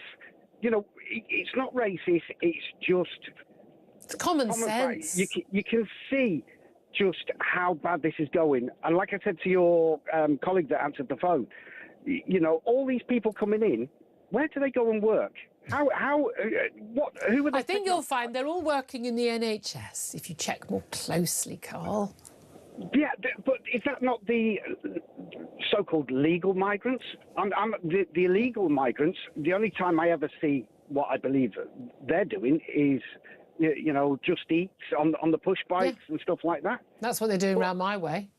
Yeah, and, we can't put them into NHS, the illegal migrants. We can't put them into schools. We can't put them into care homes and stuff like that with our vulnerable, because they throw their passports away. Yeah. No legal migrant or somebody that needed our help would throw their passports and their paperwork away and sit there and say, I've got a beard, I look 60-odd years old, but I'm only 13. Well, exactly. We see case after case. And again, I just find the naivety of the left. And I don't know whether they really believe the stuff they're saying sometimes, and it worries me. I'd almost rather they were lying than that they actually believed it. But then they claim things like that, a trans woman's a woman, and you think, oh, you might actually be crazy. Because you're either stupid, crazy, or a liar at that point. You can't be anything. I mean that very respectfully to my guests, but there are only three options there. Great call, Carl. Thank you very much indeed. Some breaking news. I thought they'd already started doing this, but I know University of Cambridge had said regarding that Professor Jason Arday and looking into his claims he had all these different roles and honorary professorships at different universities, who basically said we'd never heard of him before he resigned this time last week. In fact, the University of Cambridge have said they are going to investigate Professor Arday's appointment by its Faculty of Education. This is back in 2022, as well as his time there since. Lots of complaints from students for basically like he wasn't even doing any teaching and just sort of sit there and quote song lyrics rather than actually teach them anything. When people complained, they were accused of racism. I know, it's funny that keeps coming up, doesn't it? The Vice-Chancellor, Professor Deborah Prentice, has called the case an aberration. Except, of course, interestingly, it doesn't appear that it is, because there's another story out today showing that Cambridge hired an academic who, extraordinarily, backed a terror group and opposes Western education. Quite extraordinary. This is interesting. This is a story from The Spectator. Farah Ahmed, she was a member of the extremist group Hizb ut-Tahrir. She was appointed as an assistant research professor at the university's Faculty of Education, the same one that Jason Arday worked in last year. So she once supported the now terrorist organisation. But basically, she also opposes, this is extraordinary, she has expressed extreme views on education both before and since her appointment at Cambridge. She extraordinarily basically opposes Western education, calls it a threat to Muslims in a piece she wrote. But she also said that she's also alleged to have attacked British schools for teaching that polygamy or marriage under the age of 16 is archaic and discriminatory to women, and claimed that democracy was a corrupt tradition. And she's critical that religious tolerance is primarily pushed in religious education. She says, so that Islam is taught as just a religion like any other when it should have primacy. I'm not she's someone we should have at our universities, but, I believe in freedom of speech, but I do think that someone who holds those views shouldn't be anywhere near education. Old-fashioned, I know, Benedict. Well, that's the tricky thing, though, isn't it? What is a university for? Is it to educate the young, or is it to be used as a sort of a holding centre for the insane? I mean, now that we've closed the asylums and the bedlams, that's where we have to send these people. Maybe that's the safest place for them. Yeah, really, University of Cambridge. Just extraordinary. For the insane. Look, keep your calls coming. We'll get to as many as we can throughout the show. 0344 499 1000. Up next, we're going to be talking more about how basically middle-class areas are going to have to do their bit and take on more asylum seekers. We'll talk to the chairman of Crowborough Shield, Kim Bailey, about that. This is Talk.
across the UK.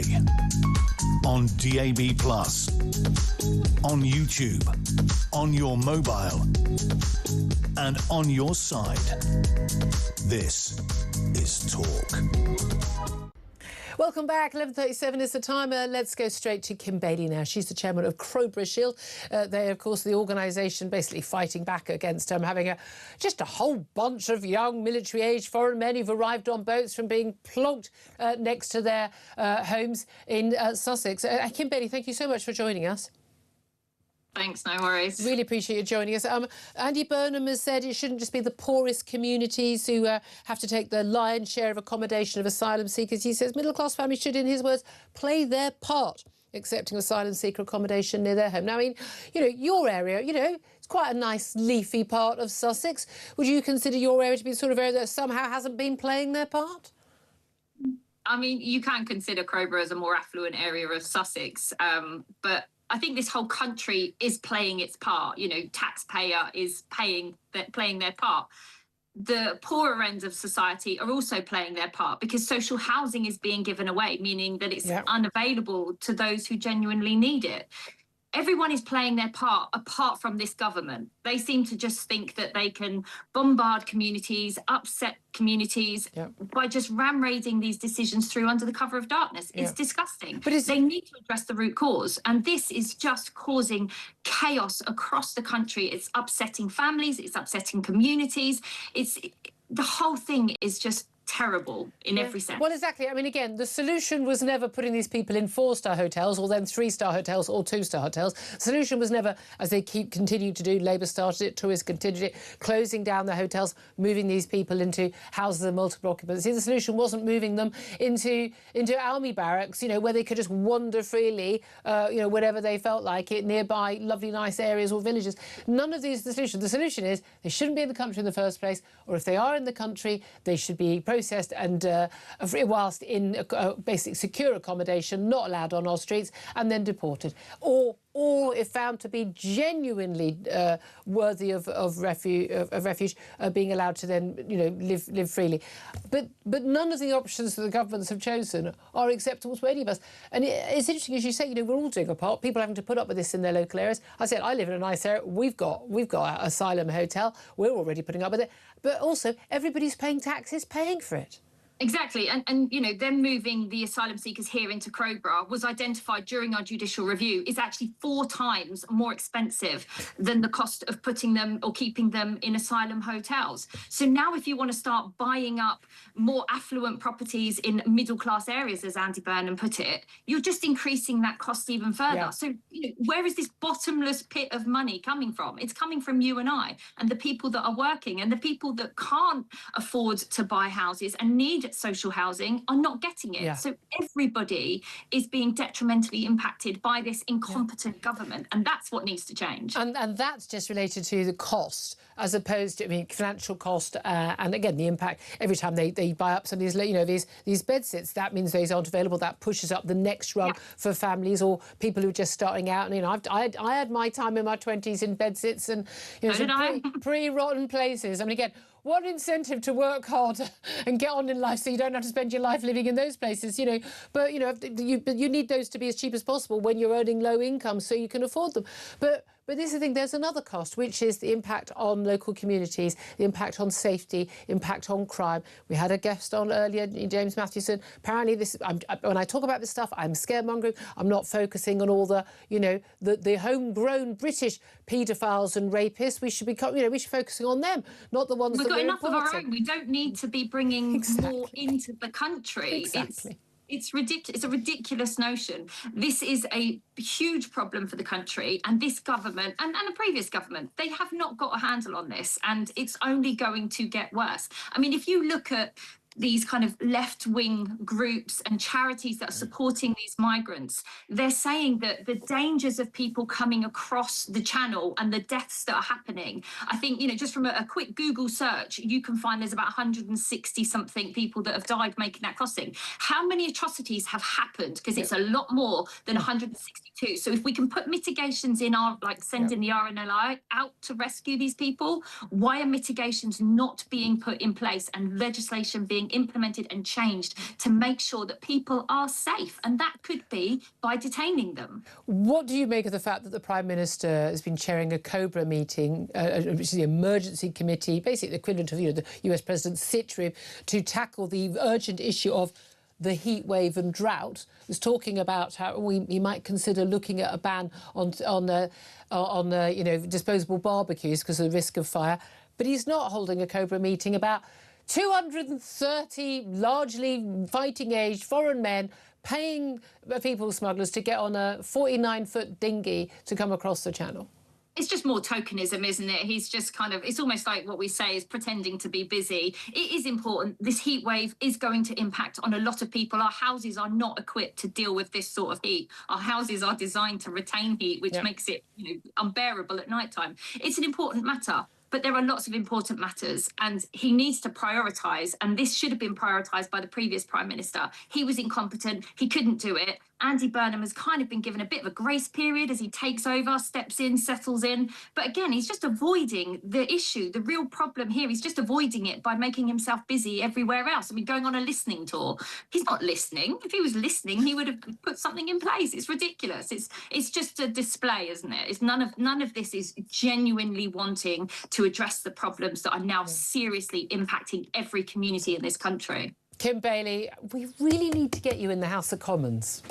I would like to see you in government, Chairman of Crowborough Shield. Really, really would. Thank you very much indeed. Benedict Spence? Listen, I've made my feelings very clear about how I think that this is going to end up going, which is that eventually people will become radicalised by all of this. And Crowborough is actually a really good example of this, is that when you push these things onto people, they've got no say. Ordinary families, Ordinary family going about their lives, and actually then... And we saw what happened in Crowborough, which is, has been sort of documented there, the protests, and attempts to smear people as well, but it didn't last very... that's the key thing. They weren't able to get away with that, the suggestion that these people were racist or particularly backwards, because it was very clear that these were just ordinary women, predominantly women, it must be said, saying, no, we're not OK with this. You just replicate this in other parts of the country, increasingly middle-class places, increasingly wealthy places. What do people think the outcome's going to be? Actually, sooner or later, people do stop going, refugees are welcome here, and isn't everything lovely and fluffy and sunny? We all remember... And sooner or later, they start to go, do you know what, actually? No, this doesn't work for me. Do you remember now when that the it's not Florida working governor, Ron DeSantis, because the Republican governor, and he was saying, no, we don't want all these people, these illegal migrants, and all of the people in in Martha's Vineyard, the very, very posh Democrats. And places like that. And he literally hired a whole load of coaches, and he shipped them up there and went, there you go. And they went, oh, no, we don't want them here. No, you don't want them here, do you? No one wants them here. Well, maybe people don't want them anymore. I rather like that reform policy, which is that the Green Party that insists that refugees are welcome and we should have basically open borders. Fine. Any asylum seekers that we do have, that while they need to be, before they can be deported, they will be housed in constituencies that have voted for a Green MP or for a Green council. You say you want them? You have them. Yeah. I've got no issue with that. Live with the consequences of your voting. So much more to talk about. We're going to be taking a quick break. Then we're going to be talking to Lord Danner. He's the former head of the British Army, about defence chiefs under pressure to reboot channels with Moscow concerns. So we could basically get into a war with Russia by accident. I don't think Russia would enter into a war by accident. I think they're pretty much keen on a war quite deliberately. Also, the tit-for-tat spat that is going on between Zia Youssef of the Reform Party and Ben Wallace, the former Defence Secretary. We'll talk about that as well. This is Talk.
demonstrate to the public that you are doing everything. But the key thing here, as you say, he's the Prime Minister.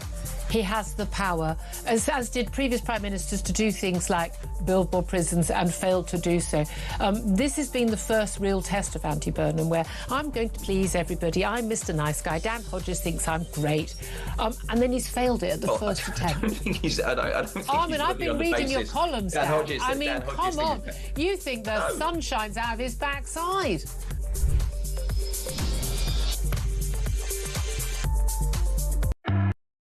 Across the UK, on DAB+, on YouTube, on your mobile, and on your side.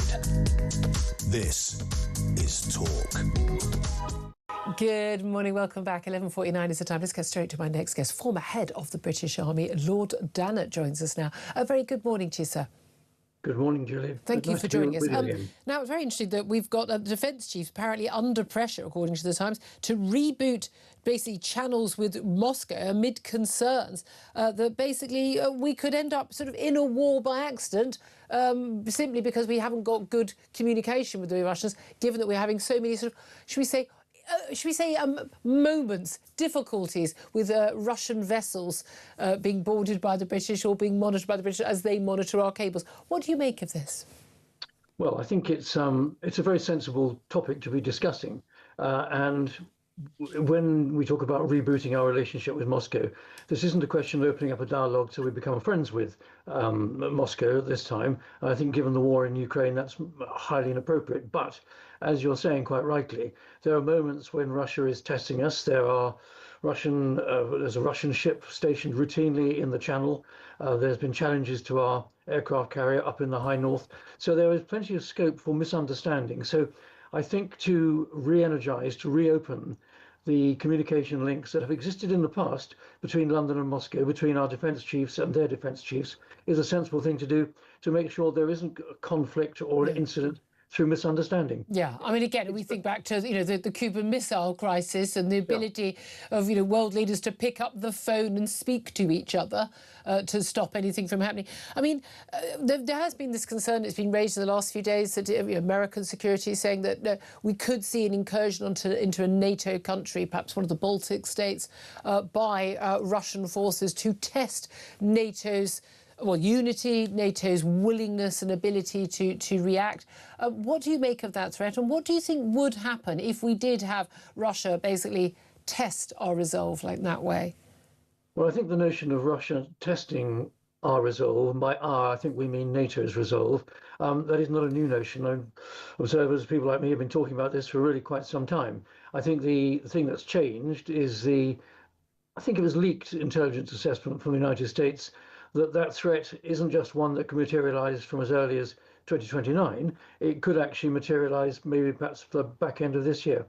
And I think, given all that's been going on, we've already mentioned the fact that there's a Russian ship now routinely based in the Channel, listening to us, we're observing what we're doing, escorting shadow tankers through the Channel.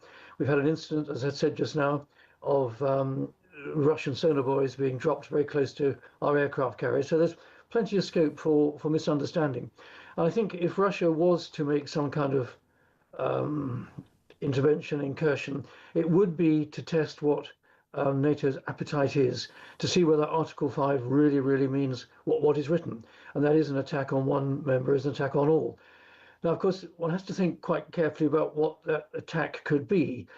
Would it really be the Russians making an overt move, pushing an armoured battle group, let's say, into Estonia?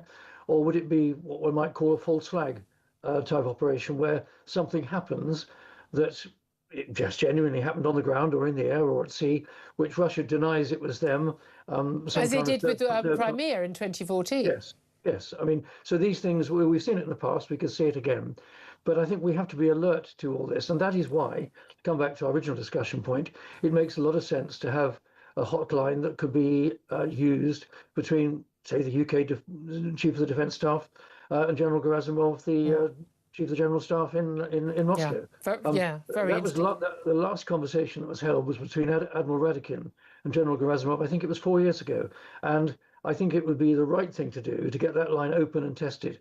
Because one of the complications here is it was often these discussions were enabled by the defense attaches in our embassy in Moscow and their embassy here in London. Well, we kicked out their defense attache for being a spy, and they kicked out our defense attache on a reciprocal basis. So we've not made life any easier for ourselves. No. But the underlying point is to get a line of communication over to Moscow makes sense to avoid misunderstanding. Absolutely. I mean, what do you make also, just briefly, of this new defence pact being described as a Muslim NATO between Turkey, Saudi Arabia and Pakistan?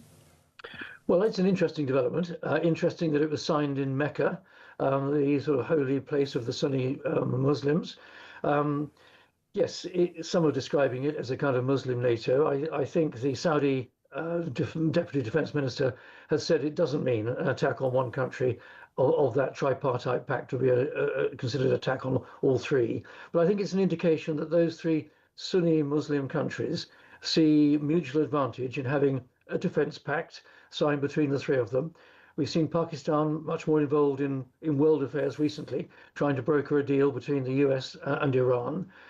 We've seen Saudi entering an interesting discussion with America, which hasn't gone frightfully well, about America agreeing that Saudi can have nuclear capability, civil nuclear capability. But that was on the condition that Saudi recognise Israel. Well, Saudi won't do that. Yeah. And of course, Turkey is. They were close to doing that, weren't they? Ahead of October the 7th. No, they were. I mean, undoubtedly, there was a resetting of relations under the so-called Abraham Accords between a number of the Gulf countries and Israel.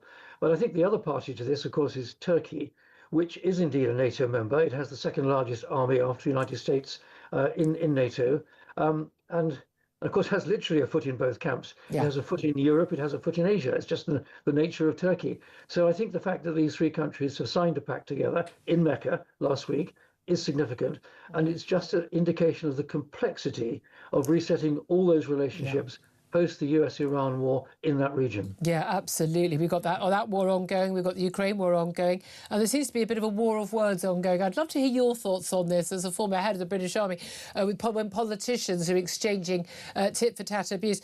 We've had criticism from Ben Wallace, the former Conservative Defence Secretary, of reform policy about deporting foreign offenders to places like El Salvador, being very critical of that on social media. Zia Youssef, Reform UK's Home Affairs spokesman, then basically reacted by calling Ben Wallace a traitor to Britain and a moron. He's now been given a little bit of a telling off by Nigel Farage, apparently, for that. What do you make of these exchanges?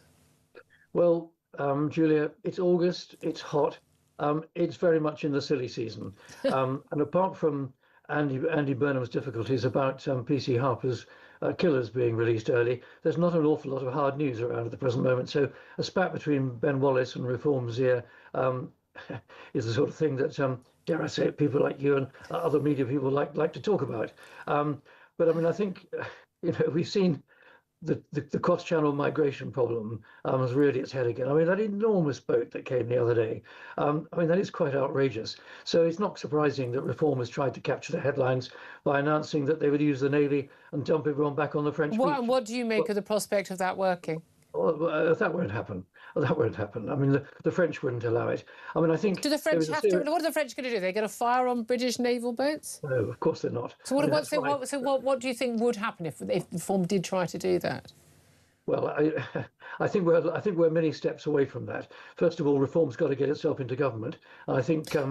obviously, and then, I mean, but were they to be in government, were they to start a policy where they literally pick people up in the middle of the channel and then they ship them back and drop them off on the beach, just basically throw them out on the beaches at Calais? What would the French, when you said the French won't allow, what would they do you think? Well, I'm sorry, I'm not ducking the question, but if we're saying, I am, but well, the French have said it's illegal. I mean, this would be a really bad display of relations between the UK and France. But and here's a serious point. I think the French need to be much more serious about helping the UK solve this problem. Okay. I think it is pathetic is probably too strong a word, but I've just used it. of the response by the gendarmerie on the beaches, not to be prepared to go in the water, not to be prepared to slash some of the sides of these big boats, and take a much more proactive view in stopping these people coming to this country. A little bit of me thinks the French actually quite enjoy the discomfort that all this is giving us, and that's unhealthy, and that's not good for UK-French relationships. I know we love to hate the French, and we love to drink their wine and sometimes drive their cars, but there's underlying a good relationship. The Entente Cordiale was very important in the last century, and we mustn't lose sight of that. Really interesting. We've covered a lot of ground there. Lord Dannett, former head of British Army, thank you for that. Benedict Spence. I mean, just on that little point there, I think that there's a lot of truth in that actually the French are enjoying this, being a little bit pathetic. But equally, why wouldn't they? Because we are equally as pathetic in terms of how we handle this. And actually, they know we won't do anything about it. So until actually we demonstrate some fortitude and some backbone, that's not going to change. They will react if we do the same thing. Just as a separate thing on the issue of the pact between the three countries in the Middle East, it is a mutual defence pact. It is that if there's an attack on one, there's an attack on all, and it's happening because they don't trust that the United States is going to stay in the region. That's the key thing. And this is a very big issue. And it is going to leave Israel hung out to dry. And I'm afraid that is a potential legacy of Donald Trump, and it will lead to a much more aggressive-minded Israel in the future, which I think a lot of Republicans actually are not going to like what the Middle East ends up becoming. Well, you say aggressive. I think it is Israel that is just basically trying to keep itself I'm not saying they're not justified. They're justified. The point is they're not going to do the US the courtesy of giving them the heads up very much in future. Well, bearing in mind that Donald Trump apparently, even that flight back from Turkey when he came out in the catering car out of Air Force One to military jet, that was actually on Israeli intelligence advice. They do rely on often is. Coming up to top of the hour, lots more to come. This is Talk.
Across the UK, on DAB+, on YouTube, on your mobile, and on your side.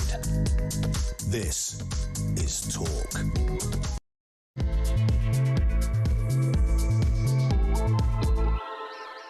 Good afternoon, welcome back to the show. It's 2 minutes past midday. I'm Julia Hartley-Brewer. This is the home of common sense, and whether you're listening on DAB Plus Radio or watching on YouTube or any of the other ways you can watch and listen, great to have your company. If you've just tuned in, you can go to my YouTube page, Julia Hartley-Brewer Show. You hit subscribe, you never have to miss a thing. Coming up in this out, more about Andy Burnham's call for basically middle-class families to play their part, in his words, by accepting asylum seeker accommodation near their homes in more affluent areas rather than leaving it to all the poorer communities. Except, of course, no one asked either of the communities or anybody whether they wanted these asylum seekers foreign illegal migrants to this country to come near living near them. And if they had asked, and when they do ask, people say no and they ignore it. Also, the 50 police chiefs who signed a letter demanding that Andy Burnham do everything possible to stop the early release of PC Andrew Harper's killers.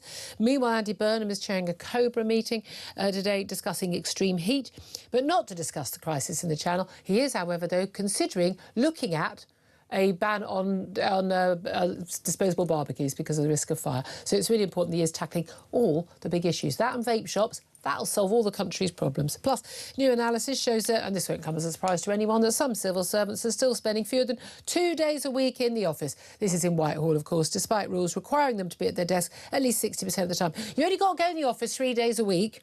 And actually, most of them are spending fewer than 2 days a week in the office. But apparently that's just fine. If you're wondering why nothing gets done in this country, that is partly why. Delighted to say that Benedict Spence still joins us in the studio, Conservative commentator Benedict Spence. We're going to come to that story about people working from home and, you know, a lot of people actually going into the office at the moment because if they've got aircon in the office, they'd rather be in the office. But before we get to our next guest, there's no doubt at all the big issue, you know, the boats affecting Andy Burnham. I mean, he's had his lovely bounce and that's great, but this early release story is not going away. And it's particularly the issue. It started off with early release of prisoners. We saw that in 2023 under the Tories. That's when it started. It shouldn't have happened then. Massively expanded in 2024 under Keir Starmer. Very damaging for him. Massively expanded still more now. And it's been going on since that time, but we're looking at some 6,000 people. It was going to include rapists, child groomers and people who committed manslaughter and all the other violent crimes and non-violent crimes. The new Prime Minister came in and said, no, not rapists and not child groomers, but everyone else, including manslaughter. And then it was pointed out that would also include the killers of PC Andrew Harper, dragged to his death by 3 men, one who's serving murder, not eligible for release. 2 others are eligible for early release in January. Outcry from this, I mean, some 900,000, probably more than that, signatures on a petition to stop it. We've had his widow, Lissy Harper, we've had his mother speaking, giving heartfelt interviews saying how important it is that this doesn't happen. Many others who've been victims of these of the family member of manslaughter begging the Prime Minister not to let these people free. We've now got 50 police chiefs, all 50, all police forces, and all the other bodies signing a letter saying you cannot release this, undermines, you know, our officers. Do you think that this is going to turn out to be effectively equivalent to Keir Starmer's Southport in terms of he says he's going to do something, he doesn't. He says he's going to do something, he doesn't. What do you think is going to happen? It could well be disastrous for him. On the current trajectory, it looks like it will be. But we also need to remember that the prison population, regardless, is set to grow exponentially over the next 5 to 10 years. You know, far more than people, I think, realise. There will need to be more prisons built. There's no way that we can keep this going with the current number. There'll need to be quite a lot of them built. One thing that I think he could do to stem the fury that will come, because fury will come, because this will lead to more crime down the road, is to announce a series of new prisons being built and the time period in which they are being built. Because, you know, we had this, didn't we, with Keir Starmer, where he said, well, there's a giant financial black hole and we have too many people in prisons and it's going to take 10 years. That wasn't good enough, frankly. It needs to be a much shorter timeline. And I think people would be prepared to accept, listen, this happened on somebody else's watch, but as long as he's getting to grips and saying to them, here is the timeline, it's short, there'll be sort of Nightingale-style prisons for lower, you know, sort of level criminals to put them in the short term. As long as he has a plan and he can set it out, I think people would be prepared to give him time. It's the dithering that's the issue. And the changing of the tune, the statement from number 10, statement from the Ministry of Justice, what Andy Burnham has said, and again, making decisions based on... Flip-flop Andy, funnily enough, making decisions based on who's done the most heart-rending media interview the last day. I don't think that's how we make policy. Well, let's talk about this with David Shipley, who's actually served time inside prison himself for fraud. He's also now an investigative journalist dealing on crime and justice issues. Good afternoon to you, David. Afternoon. Thank you for joining us. What do you make, first of all, of the 50 police chiefs signing this unprecedented joint letter demanding that Burnham does everything possible to stop the early release of PC Harper's killers? I mean, I think it's obviously putting an extraordinary amount of pressure on the Prime Minister on this one case. Although in some ways I suspect the government might quite like it if we remain focused on Andrew Harper's killers, because I'm sure they will find a way to not release them. And what we should be focusing far more on, I think, is the very high number of very dangerous men who are going to be released early. You know, we've had the probation services union warning that's going to result in women being killed. That was their words last week. So, you know, I'm sure they would like us entirely to focus on Andrew Harper's killers and miss the bigger picture. And we have to remember that this is a huge failing in terms of public safety. Well, indeed, I found it extraordinary, and I said so on the show very early on that, obviously we don't want rapists being released and we don't want child groomers and paedophiles released, but killers, not a problem. OK, not the worst killers, because they're not the ones who've been convicted of murder who aren't eligible. And the third man driving the car where PC Harper was dragged behind when he was catching thieves stealing a quad bike a few years back, he's not eligible. But these other two men who smirked in court, showed no remorse in court, no remorse since, by all accounts, will be eligible for release.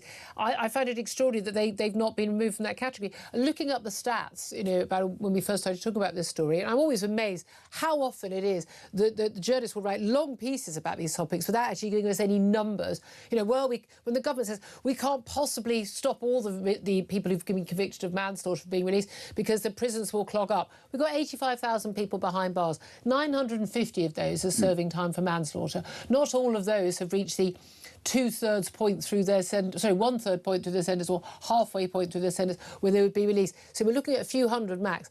That's not the difference between, quote, the prison service collapsing or not, is it? It's a nonsense. Yeah, I don't think it is going to make the difference. I think that the problem they've got is basically that the prison building programme is failing. So they've added a few hundred prison spaces since they came to office, and actually all of the construction projects are struggling. They're behind schedule, or in some cases they're being audited and saying that the auditors are saying they're not going to be completed at all. So that's the fundamental issue. So we're not actually sentencing or jailing people anymore on the basis of public protection or punishment or rehabilitation or any of those things. We're sentencing based on, do we have enough room for them, which is bonkers. It really is. And again, we know that they said, the Tories didn't build prisons for years, even though they actually had longer sentencing, which was a good thing for a lot of these crimes, people serving longer. But when you're letting people out two-thirds, halfway, even a third through their prison sentence, then there's no point giving them a lie of a sentence because people actually want them behind bars. But they did build more places. Unfortunately, they also mothballed a load of prisons. So the number of places didn't actually increase overall. They pretty much replaced the ones they were already getting rid of. But we needed more, full stop. We did, yeah. And I think it's not just the prisons either. I mean, what we're experiencing at the moment is a sort of managed collapse, if I can put it that way, in the whole justice system. The probation service is about to go on strike potentially because they're so worried about the situation, about public safety. The tagging system doesn't work. The prisons are releasing people but are actually recalling more people to prison. Some 50,000 in the last few years have been recalled because they've broken the terms of their release. Yeah, and then if you look at the sort of reoffending data, we're up to about 30% of people proven to reoffend within a year of release. Yeah. And the average one of those people proven to reoffend commits over 5 offences. Yeah. So that's a huge number of additional offences, a huge number of additional victims. The whole system is essentially broken and failing. And just extending early releases is not going to solve the problem. In fact, it's going to make it worse. If you send out more people who haven't been rehabilitated into a probation service that's already massively understaffed, it's just going to result in more crime and more recalls. It's a disaster. Yeah. And again, we know there are fewer probation officers. They're massively under-resourced. They're already working around the clock to actually try and deal with the people who they've already got. A lot of them are very inexperienced. We lost a lot of very experienced ones over the years. So big issue was some of them being, frankly, a little bit too naive to take on this job. But one of the things I found extraordinary, the police chiefs in their letter, and I did think, the cheek of them, saying victims and bereaved families should be confident that sentences imposed for the most serious offences retain meaning and that public protection remains a central consideration when release decisions are made. Couldn't agree with them more. There's a profound strength of feeling, they say, across policing about those responsible for PC Andrews Harper's death benefiting from arrangements that could see them released substantially earlier than expected. Yeah, I agree with that. But then they said, failing to block the killer's release risked, in their words, undermining public safety, victim confidence and wider confidence in the criminal justice system. I mean, I'm sorry. I would say that public safety is already undermined, victim confidence and wider confidence in the criminal justice system already undermined by the very people writing that letter, the police chiefs that have failed to arrest, mobile phone thieves, bike thieves, bag thieves, rapists. We've got the sentencing right now in the Old Bailey of Simon Levy for murder and rape, a man who's been a prolific sex offender, seriously violent sex offender for years, in and out of prison. Again and again, the litany of failures by, guess who? The police, when women, often vulnerable women, reporting crimes, OK, someone might say, oh, they're not investigating my phone theft. I mean, I would say someone having a, you know, £1,000 phone stolen did rather matter, actually. But apparently the police don't investigate those. They were absolutely useless with my bag theft a couple of years ago. And even when someone is raped, violently raped by somebody, by a known sex offender, they're not following it up. What's been revealed in terms of the failure to pursue lines of inquiry, which were there at the time when Nigel Farage's home was firebombed last year, and which when police now say could be linked to Anne Widdecombe's murder.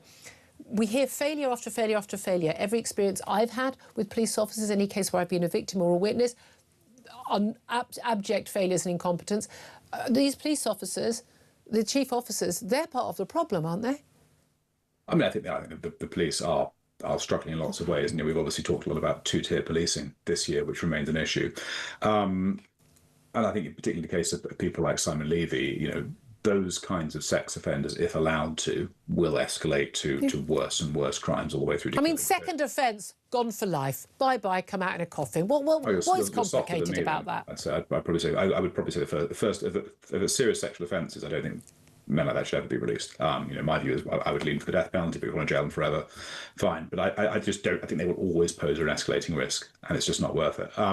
In terms of the sort of Andrew Harper, though, I think one of the other points to remember is that I'm not sure it's actually very good for justice and fairness to create a system in which, if you've killed an emergency worker, you won't get released early. But if you've killed, I agree, and unless they change the law, I don't think they can actually do that, and you can't retrospectively change the sentence, although they're retrospectively changing the amount of time people serve behind bars, so they are.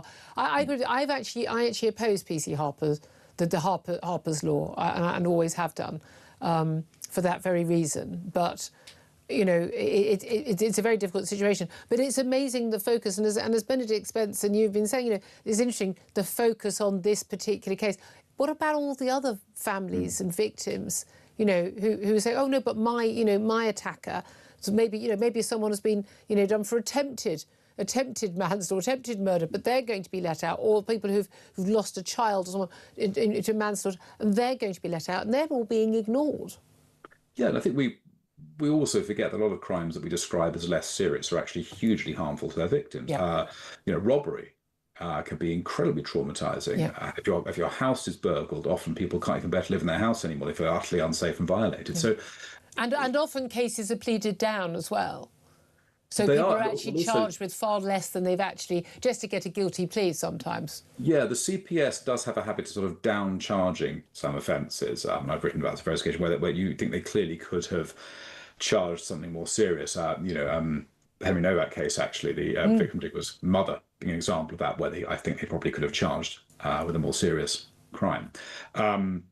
But this is all about a system which is failing, right? We don't really have a justice system that functions anymore, and this is why what we need is to do something bold and imaginative. And I think it was quite encouraging this week that, you know, Reform's ideas were to do something dramatically different to try and change this, because the alternative, as I said, is this sort of managed collapse, which frankly began under the Tories and is now being accelerated by Labour. I don't even think it needs to be bold or imaginative. I think it just needs to be the basic job of running a country and having a criminal justice system that works. What do you make, by the way, of Andy Burnham saying that we all need to basically do our part, and middle class areas will have to take in more asylum seekers, and Farage saying, look, he doesn't have, in his words, the balls to deal with the boat crisis after we saw 230 illegal migrants breaking the law, paying people smugglers to get on a boat to come to this country illegally. Yeah, I mean, I spoke to Nigel about this morning, actually. He said she's not showing leadership, he's showing cowardice, which I think is accurate. I just think Andy Burnham's not very serious as a Prime Minister. You know, he doesn't really seem to grasp things. All these stories seem to be a complete surprise to him, don't they? Well, yeah, but he actually said he hadn't really come to a view on it yet. This is like, you know, like the asylum crisis has been going on for years. It's been in the headlines pretty much constantly, at least in Southport. So are we supposed to believe that Andy Burnham just didn't think about it while he was mayor of Manchester? And then once he decided to start making his run at being PM at the last Labour conference, just didn't really think about these issues. And he's only just starting to get into detail and positive. I mean, maybe that's true. Maybe he's just it's a bit worrying, a bit thoughtless and not very bright. You know, who knows? But that seems to be the claim. And also, he just seems really confused. You know, he's he's blaming the symptoms and he's interested in them, not the causes. So yesterday we had this policy where he's going to fix high streets by making all the signage look nice. Yes, as if by somehow doing that will summon the back vape prosperity. shops. Yes. And then, today he's, we had this thing where he's talking about making everyone have asylum seekers in their community. Well, first of all, the reason the government houses asylum seekers in poor areas is because it's cheaper. So he's actually spending more taxpayers' money to make sure that everyone kind of suffers equally the presence of asylum seekers. And he's talking about it as if it's a war or a pandemic or a natural disaster that we all just have to knuckle down to. It's not. It's a policy choice, which the British people have voted against again and again and again. We do not want to have thousands and thousands of strange, unvetted, often criminal men being housed in our towns and villages. And they are often criminal. A lot of the men are fleeing criminal charges abroad. The criminality rate among these men is far higher than the general population, or even just the general population of young men in this population. It's amazing how many people on the left, including a guest of mine earlier, who seem to just deny this in the face of all the facts. Yeah, and I think part of the problem is, of course, that the government continues to resist the efforts from people like the Centre for Migration Control to, get the full data on this release. So we're having to patch data together. I think when we see the full data, it's going to confirm this. And at some point, you would hope that people on the left will accept reality. But in the meantime, you've got, Burnham pushing this pie-in-the-sky policy, which will cost us more money, which will result in more migrant crime happening in more areas. I mean, the only saving grace, I think, is it's going to make him less popular. That really is. I think the Burnham bounce and the Burnham bubble is going to disappear very, very quickly. David Shipley, great to talk to you, investigative journalist on crime and justice issues, a former prisoner himself there. Benedict Spence. I mean, this is the thing. I mean, a lot of the things we've been talking about. And again, it's interesting, though, this idea of, imaginative, bold policies. We're talking about literally the basics of doing your job, running a government. There's border, and these stories all link in.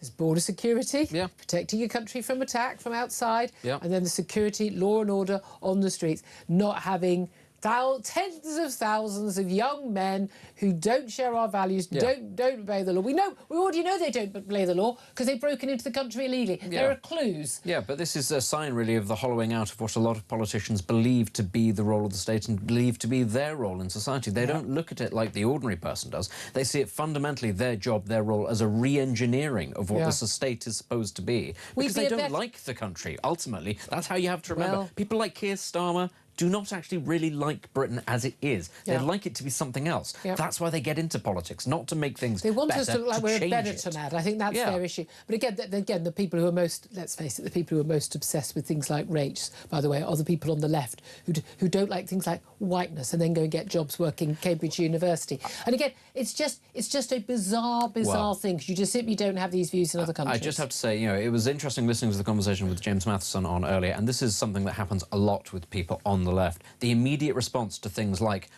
rapists coming into the country, grooming gangs, but what about the white ones? And it's kind of like, the default response is not to say this is wrong and we should stop it, it's to find examples of bad white people doing the same thing. And to then say, well, that's OK then. It's equal opportunities badness. The men are the problem. And that's the issue. But there's this thing also, again, if all of the illegal migrants were white, but were also committing crimes and breaking into the country illegally, I'd still have a problem with it. Yeah. The issue the British people have is not with the colour of people's skin, unless you're an ethno-nationalist, like certain guests we've had on the show recently.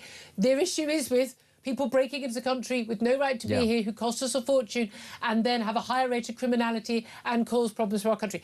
It's nothing to do with what sodding colour skin people have. It's about what people do, and whether they've got a right to be here at all. And as we've all said, and the callers have said as well, we've got enough of our own wrong-uns. We don't need to import any more. Talking of which, wrong-uns, the serial sex attacker. When I say serial, I mean pretty much every opportunity Simon Levy has in the last couple of moments been sentenced at the Old Bailey. And we know this is a germ. I mean, I don't know why they follow these things live on some of the other channels. There were a whole life prison term. Well, of course, that's what he's going to get for murdering 2 women, raping a third. This after a litany of abject failure and errors by the police and the courts left him free to kill. These women did not need to be killed. These women did not need to be raped. This wouldn't have happened if the police had done their job, if the courts had done their job. Again and again and again and again, this man was accused of crimes, he was convicted of crimes, nothing was done, he was let out early, he was brought back in, but only for a few months after committing other crimes. Women were being raped by him, sexually assaulted by him, and nothing was being done. Police weren't following up inquiries. When you worry that, as I said, you worry that they're not going to investigate your mobile phone being stolen because they go, well, it's a minor crime, we're doing the serious crimes. No, they're not dealing with the serious crimes either. Yeah. A lot of this stuff is downstream of, well, several things. Not keeping people in prisons long enough, not having the capacity to do so, not having police officers prepared to do the jobs for which they are employed. And this is, my views on this are pretty consistent. We need to build a lot more prison spaces in this country. Yep. And we need to, frankly, start from the ground up with a new police force. And I know a lot of people will say, well, that's a ridiculous thing, you can't possibly do it. It has been done in the past, it is done in other countries. Sometimes organisations are too rotten to try to rebuild, and it's better to just start all over again. The president, was it El Salvador, where they do, they've got the super prisons ones that Richard Madeley went the to. whole thing they started from scratch, and it works. I think those are rather too extreme for me. However, more than happy to have some of his advice on how we do things. I mean, listen, it works. It works. And let's be clear. Crime rate went down by 90%, El Salvador is a particularly bad example of a country with dreadful gang violence. But let's also be very clear here. This is a country, increasingly, where mafia activity is a fact of life. You just need to walk down the high streets, American candy stores, vape shops, and those Turkish barbers. How did they get there? That's because they're run by the mafia. I know that might be a shocking thing for British people to think. You say the mafia, it's organised crime. It is the mafia. It's the Albanian mafia, it's the Kurdish mafia. We all know what it means. Just because it's not Italians living in Little Italy going, oh, it's still the same fundamental people. And actually, often it is the same networks. It's just been outsourced from Italians to Albanians to Kurds because they operate in different countries. It's the same thing. It's operating here in a much larger scale. And it's operating in plain sight. Because they know nothing's going to be done to stop them. It is a humiliation ritual at this point. This keeps coming up this week. And you and I have talked about this in the break sometimes. There's an element where I do despair sometimes, and I mentioned also about previously about people I know keep saying, we're moving abroad, we've had enough, and I've said, no, I want to stay and fight. I do think, and I don't want people going out in the streets, I don't want anyone throwing bricks, I certainly don't want anyone turning violence towards their fellow, whether someone's an illegal migrant or legal or whatever, I don't want any violence, none of that. We need to rise up. We need people to be... I feel despair. We need to not be despairing. We need to be angry. Yes. We need to demand action. We need to require that the people in charge start doing their job properly. I mean, it's just unacceptable to continue to live like this. The passivity of great swathes of the British state and also the society. Why we're nice. It's why people want to come here, because it's a nice, tolerant, pleasant society. But it has been weaponised against us. Let's be very clear. Right. Our own state has done that as much as anything else. Yeah. I'd love to hear your thoughts on it. Give us a call, 0344 499 1000. Lots of calls already on the board. We're going to go to those up next. This is Talk.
Demonstrate to the public that you are doing everything. But the key thing here, as you say, he's the Prime Minister. He has the power, as did previous Prime Ministers, to do things like build more prisons and failed to do so.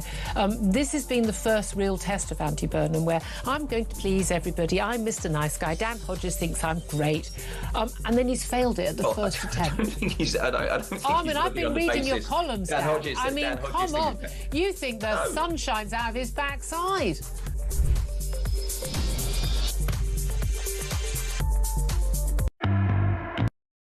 Across the UK, on DAB+, on YouTube, on your mobile, and on your side. This is Talk. Good afternoon, welcome back. 12:28 is the time. Well, we're having a little bit of an existential moment, aren't we? Just sort of, what is going on with the country? I mean, genuinely though, it does make you despair, it really does. I'm Julia Hartley-Brewer, he's Benedict Spence, we're a bit miserable. Cheer us up, get on the phone line, 0344 499 1000. Ben is in Essex. Ben, cheer us up, love. How you doing, Julia? I may be going a bit off topic here, but I keep hearing this Andy Burnham is a good communicator. Yeah. And I don't know where people are getting this from. I mean, the guy can't even answer a direct question on the biggest problem this country's got at the minute, migrants. You know, he answers rhetorically and can't answer. I don't know where this communication thing is. I mean, I agree with you, yeah. The biggest topic we've had this week is a massive boat's come along, and he's talking about dealing with subscriptions and what he has at Greg's. And I thought, come on, man, give us some meat on the bone. This isn't what leadership is. Yeah. Answer the question. And the thing is, as a Prime Minister, I want someone who's going to lead by example. Thank you. He's not, but not basically changes policy every day, depending on what the latest focus group has said. This is a weak man who dilly-dallies around and says these nicey things to maybe sound good. I don't know where he's a good communicator comes from. It's just Starmer 2.0. This is exactly what but I've been saying it from work out. And again, I think he's a nice bloke. I think he means well. I'm sure it's great fun to have a drink in the pub with. I don't necessarily think that's the number one thing I'm looking for in my Prime Ministers. Exactly, yeah. I mean, I'm not the greatest liker of politicians, but as long as someone is doing right for this country, we should be demanding that. All this left, right, and he's this, he's that, what you like for Greg's. It's just, come on, man, get out of town. Answer the question, give the public what it needs. And if you can't answer the question, one of the biggest single issues that's been in the news for the last 5, 6, 7, 8 years, maybe you're just not been paying attention enough. Yeah, I know. I mean, we had this with Starmer when, was it Rachel Reeves? She's the first woman chancellor. I don't care if you're a woman. This is irrelevant. It doesn't matter if you're male, female, you know. Can you do the job?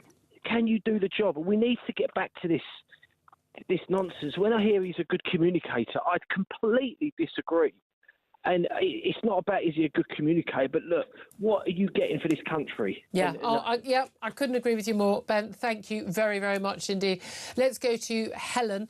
She's in Leicester. Helen, you've picked up on something I said a little bit earlier about you know the apparently during the solar eclipse tonight between 6 and 8, some energy company said, can you not use your washing machine or your dishwasher during that time because we might have an energy surge and might have problems because of our solar power? And I've gone, sod it, I'm going to put every gadget in my home on.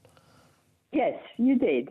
And I am an admirer of you, Julia, because I think you take no prisoners, which is brilliant. But I'm going to slightly take you to task on this, if I may, because I don't see how what you propose to do, whether you meant it tongue-in-cheek or not, I'm not sure. I meant it. How does that help anything? I think it would be a good thing if we had a blackout. Pardon? I think we need to have the reality check in this country. I'm waiting for that. We need to have the reality check that our government does not run energy efficiently and sensibly in this country. I totally agree with you, Julia. But would it help? I mean, you know, if I don't like the way my water companies run, but if I leave all my taps running, how does that help anybody? That's going to make the situation worse. Is it though? I mean, I fully endorse anybody breaching the hose pipe ban. I'm not supposed to endorse anyone breaking the law. I don't have a problem with it at all. If my neighbour had their sprinkler on 24 hours a day, I go, good for you. Can you put it over my garden as well? Well, I don't think we should put up with being told we have to ration things like water and energy because they don't run the country properly. I'm not disagreeing with you on that level at all. I just think just can't really work out whether what you propose to do really helps anybody. And on a serious note, you might deny somebody on a life support machine or something without being po-faced about this, but you know, hospitals have backup. Need the electricity. Hospitals have backup generators, but it is not me that's put in the position. It's the government. It's the Department for Energy. It's the companies that are allowed to run these systems, and the insanity of net zero that would mean that would happen. And I would rather we had a blackout on a nice too hot sunny day in August than we had one in January, when people genuinely need their heating more rather than their aircon, if they've got it. I think it would be doing a favour. I urge everybody, put every gadget on between 6 and 8 that you can afford to put on, and let's get the blackout, and then we'll have some sense and we can move forward. Okay, well, that's a fair point. But by the way, you're saying we're all in it together. So you're looking forward to your migrants moving into your road in the local. No, don't turn it round in that way, Julia. And the thing is, I listen to talk radio an awful lot, and I'm very, very grateful for what you do. But you do go on about having the adults back in the room all the time. I just personally don't think that this sort of thing helps. All right, no, you've made your point, and I consider myself suitably chastised. Helen, I so appreciate your call. Thank you very much indeed. Malcolm is in Oxford. A quick call from Malcolm. What do you want to say? Oh, good afternoon, Julia. HMOs. The last time I rung you, I'd just been diagnosed with cancer, and I've been going through the procedures and that. Yeah. And 95% of the people I've been dealing with, nurses and that, are migrants, and they've been absolutely fantastic. Coming here legally, that's fine, Absolutely. However, I do not want a house next to me as an HMO, because I own my property. I work bloody hard to get where I am, and I wouldn't be able to sell it. I live half a mile from Campsfield House, which is the detention centre. And you see protesters out there all the time to close it. I live 9 miles from Piddington. Right? Where they've basically voted to leave the UK so they don't have to have, I think triple the number of people from the village moved in, The thing is, Julia, I'm not a racist. No, it's not racist. If people want to call me a racist because I don't want these people here, these young age fighting men, I don't want them here. If that makes me a racist, so be it. Would you want them here if they all arrived illegally on boats and paid people smugglers and were here illegally and they were white-skinned? I'd say exactly the same. Exactly. That's my point. It's got nothing to do with race. It's the fact that they're here illegally and we don't need them. We don't want them. They've got no right to be here. I couldn't agree with you more, Malcolm. The impact these houses have on the local street, value of your home, that people work hard for. They don't just get given these things. I suppose the bank of mum and dad people might be a few of them who get it. Most people don't just get given this stuff. They've had to work really, really hard for it. But I don't think anyone. I don't care whether you're living in a council flat or you're in a country estate. I don't think anyone should have to put up with this. People shouldn't be in the country. 12:35 is the time. I'm going to take a quick break. Up next, joining us in the studio, the leader of the Climate Party, Ed Gemmell. He's a very nice man, but I think there's going to be some sighing at some point. This is Talk.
across the UK, on DAB+, on YouTube, on your mobile, and on your side.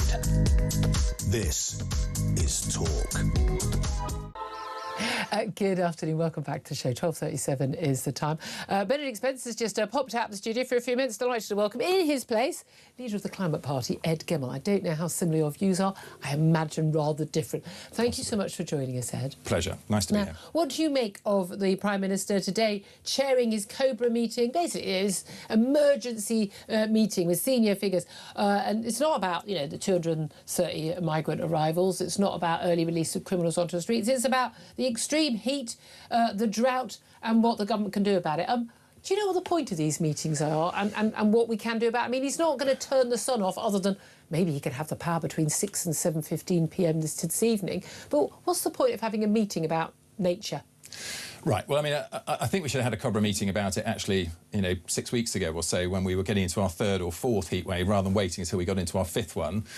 We have got temperatures going up to 38, could be even 39 now on Thursday. So it's going to get pretty hot for the UK and that sort of thing. It's going to be horrible. So, yeah, it's going to be really difficult. So, but also we've got to start, and whether it's a COBRA meeting or whether it's a strategy meeting for the next 6 to 18 months, I don't know, I think it's a slightly different thing. COBRA, immediately tomorrow, we need to have extra resource ready for the fire service. Look, they fought nearly 1,000 wildfires, a lot of them still running in different places around the country at the moment.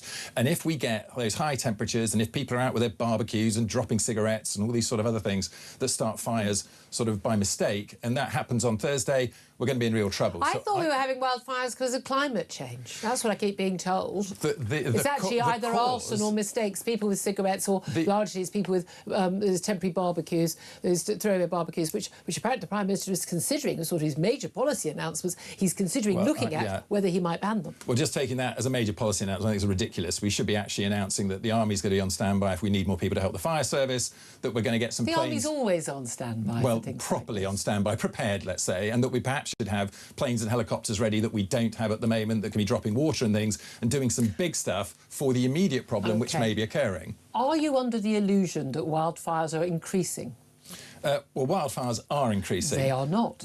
Last year... They are not. Last year was the biggest period in the UK with 996, I think, wildfires in the UK last year and something like 50,000 hectares The important way, the guest we were speaking with yesterday, was measuring wildfires, is the... I mean, little fires can join together, become... And they count as like 10 wildfires when, in fact, it's just, you know, effectively one.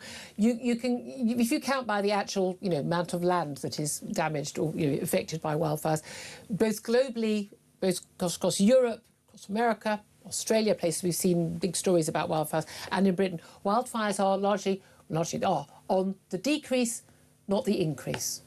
And yet suddenly it's a big emergency. I mean, I don't... That's shocked you. I know that people who are involved in being panicky and hysterical about climate don't really do facts. I know that's not a big thing for you people, because otherwise you wouldn't all be hysterical saying the end of the world is nigh. Wildfires are on the decrease. One of the reasons why we do see wildfires, and when we do get them, they sometimes can be bigger, is because we have, basically based on climate policies, environmental policies, where we do not have regular burnings, we do not deal with clearing a lot of the vegetation, so we have basically a load of dry kindling. It's not a bigger issue than it used to be. Why are we treating it as if it is? Just because we see it on the telly box? Small elements of truth in what you said. Most of it's absolute rubbish. But I mean, You're saying they're increasing. In fact, what's happening in terms of the intensity of these things, and in Britain, they are increasing, because last year was our worst year in Britain, definitely, and this year is likely to be worse. In terms of the amount of land affected? In the amount of land and the number of fires that were There will be odd years when there are fires. That doesn't mean that the overall increase is up. The overall direction of travel for wildfires across the globe, including in Europe, including in Britain, is down. Right. Well, here we're expected to go up again this year. That's certainly what they're saying. Let's wait and see, and we'll have an argument about that one at the end of the year. But even if the cause is failures to manage the land...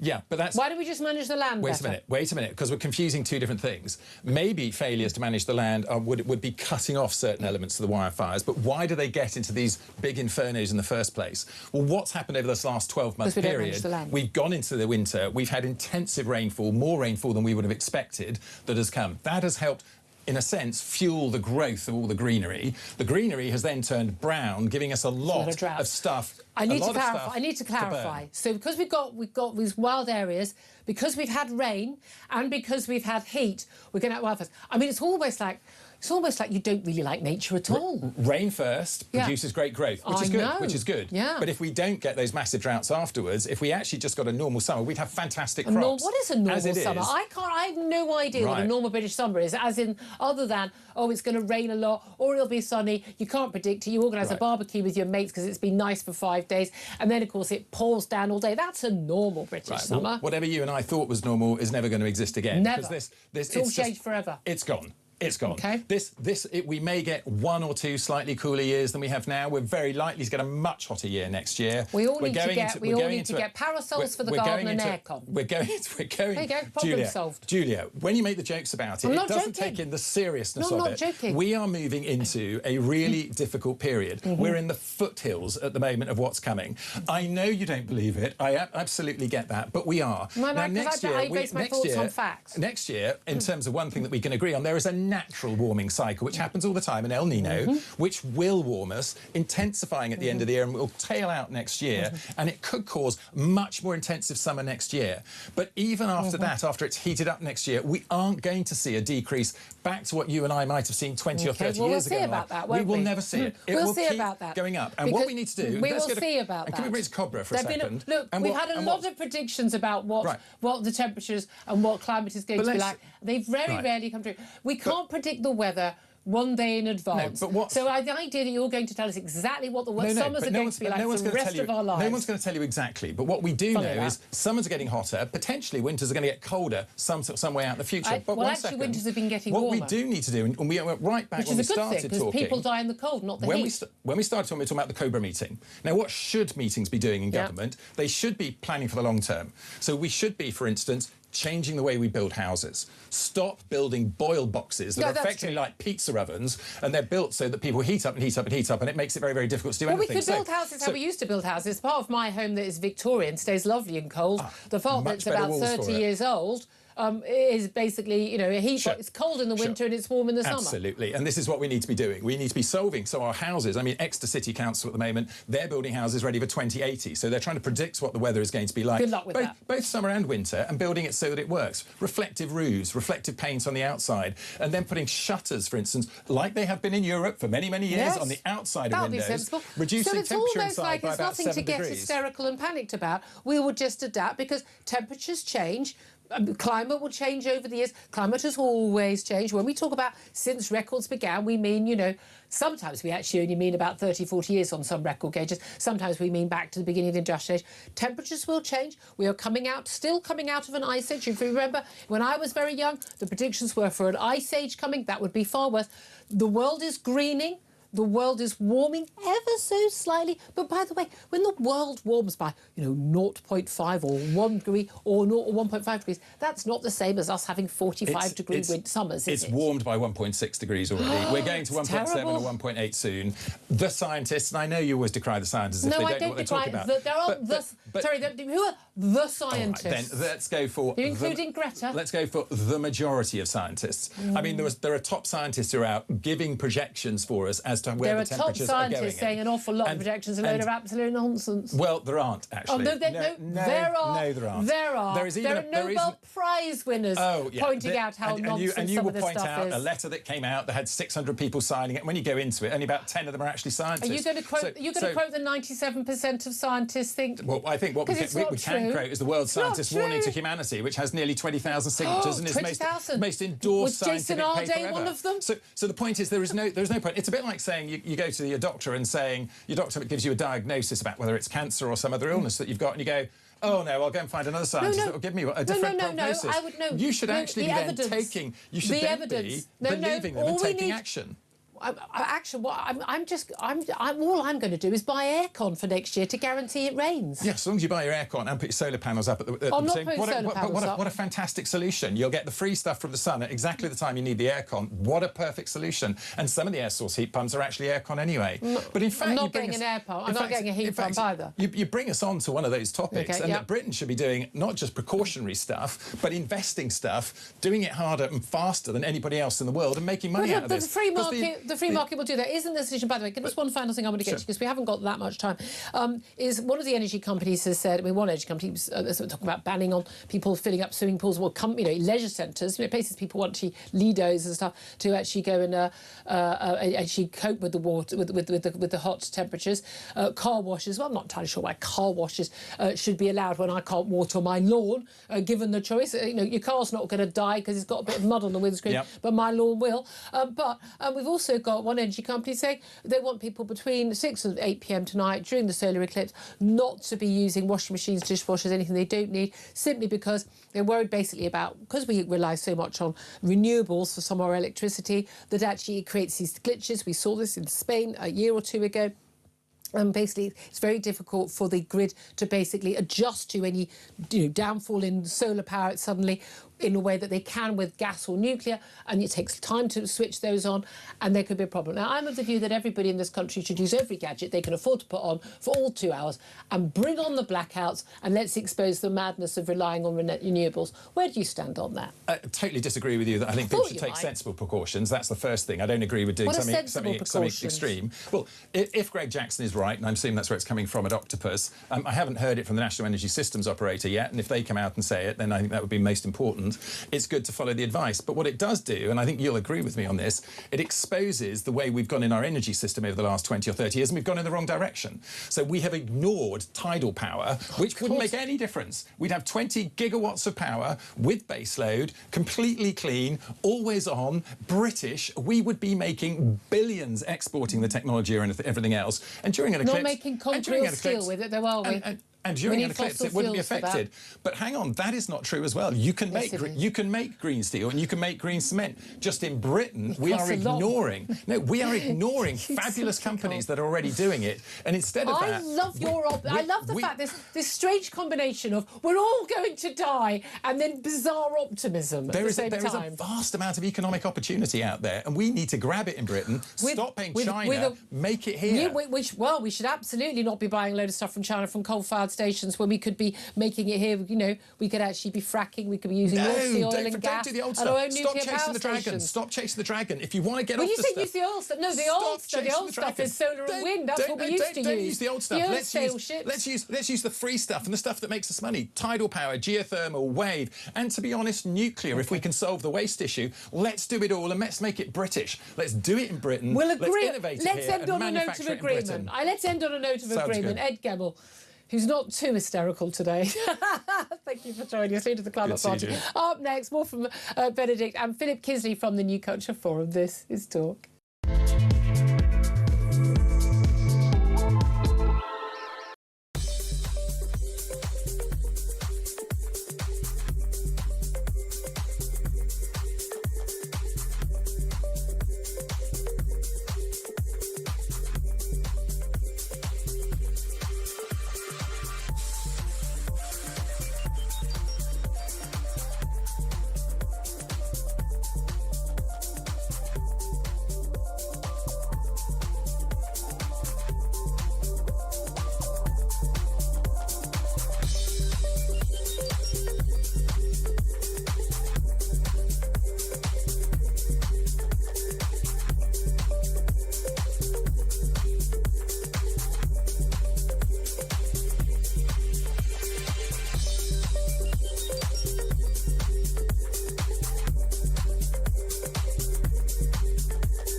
Demonstrate to the public that you are doing everything. But the key thing here, as you say, He's the Prime Minister.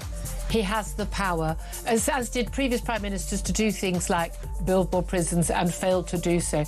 This has been the first real test of Andy Burnham, where I'm going to please everybody. I'm Mr. Nice Guy. Dan Hodges thinks I'm great. And then he's failed it at the first attempt. I don't think he's I've been reading your columns, Dan. I mean, come on. You think the sun shines out of his backside.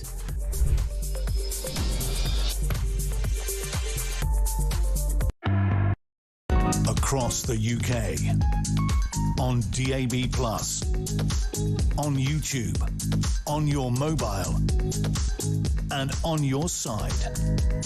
This is Talk. Good afternoon. This is Talk, the Home of Common Sense. Benedict Spence still with me, and delighted to say we're joined by Philip Kisley, who's Senior Fellow at the New Culture Forum. Very good afternoon to you. Hi, Julia. How are you doing? Thank you very much indeed. Thanks for joining us. The two stories I want to talk to you about. First up, some civil servants, mostly Whitehall civil servants, of course, but actually happening around the country, no doubt in Number 10 North as well.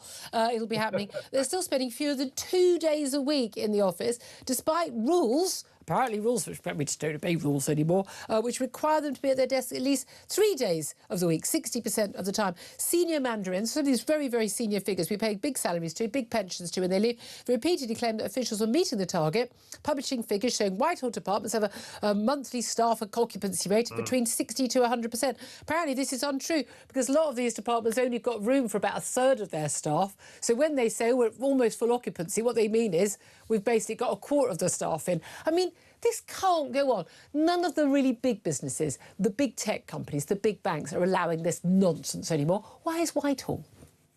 Well, this is it, Julia, because if it depended on payment. So if you're in the private sector and you work from home, that would be fine, because if you're in the private sector and you don't work, you don't get paid. In the civil service, you do get paid if you don't work. Yeah. That's the fundamental difference. I still think there's an issue in the There's still an issue in the private sector. I know people, again, managers are quite happy to allow this because it means they don't have to do any work as well. But the point is, that's not an issue for us because we're not paying those wages. And if those companies want to do it, that's not up to us. That's the key thing. The key thing here is the taxpayer, and they are implementing government policy. Don't forget. But this is just absolute high Sir Humphrey yes minister stuff here, isn't it? Because the way they're rowing back on this is hilarious. First of all, they said, oh no, there are people here. It transpires that they don't have enough desks to fit all of their workers in. And then they're saying, oh well, no, because some people are in meetings and some people are working elsewhere. And it gets more absurd and more absurd and more absurd. I mean, the point is, work for them is part of a broader lifestyle. Now, what they do is very important. It's important for us as taxpayers. It's important for us, to make the country work. They are incredibly important, but they are spending so much time. It isn't just about work and being there. When we say they're spending less than 2 days a week, what we mean is they're spending 1 day a week. That's what we mean. Okay, but it isn't just them being there, it's what they do when they're there. But also someone actually seeing what they're doing. I think there are a lot of people who say, oh no, I work from home, I work very efficiently. Yeah, if you run your own business and you're working from home, you are getting stuff done, you're saving money in your office, that's fine.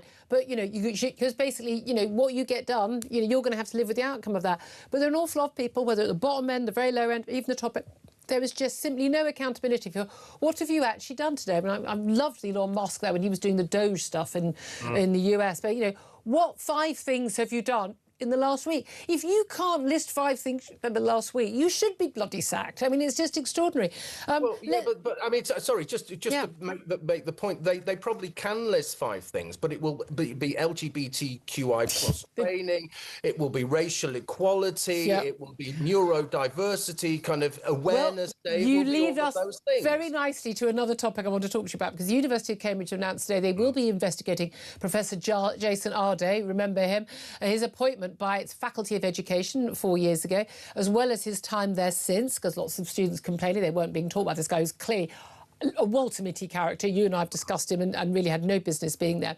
The Vice-Chancellor, Deborah Prentice, has called the case an aberration.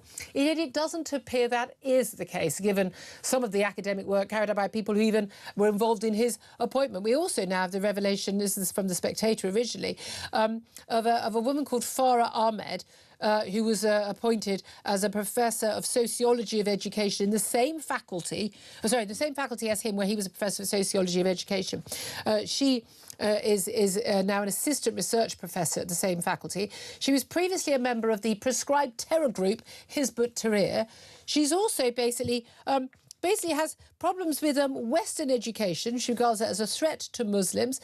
She thinks that British schools shouldn't be teaching that polygamy or marriage under the age of 16 is archaic and discriminatory to women. She claims that democracy is a corrupt tradition and that we shouldn't be teaching religious tolerance primarily in religious education, or that Islam is just taught as any other religion. I believe in freedom of speech, and particularly for academics.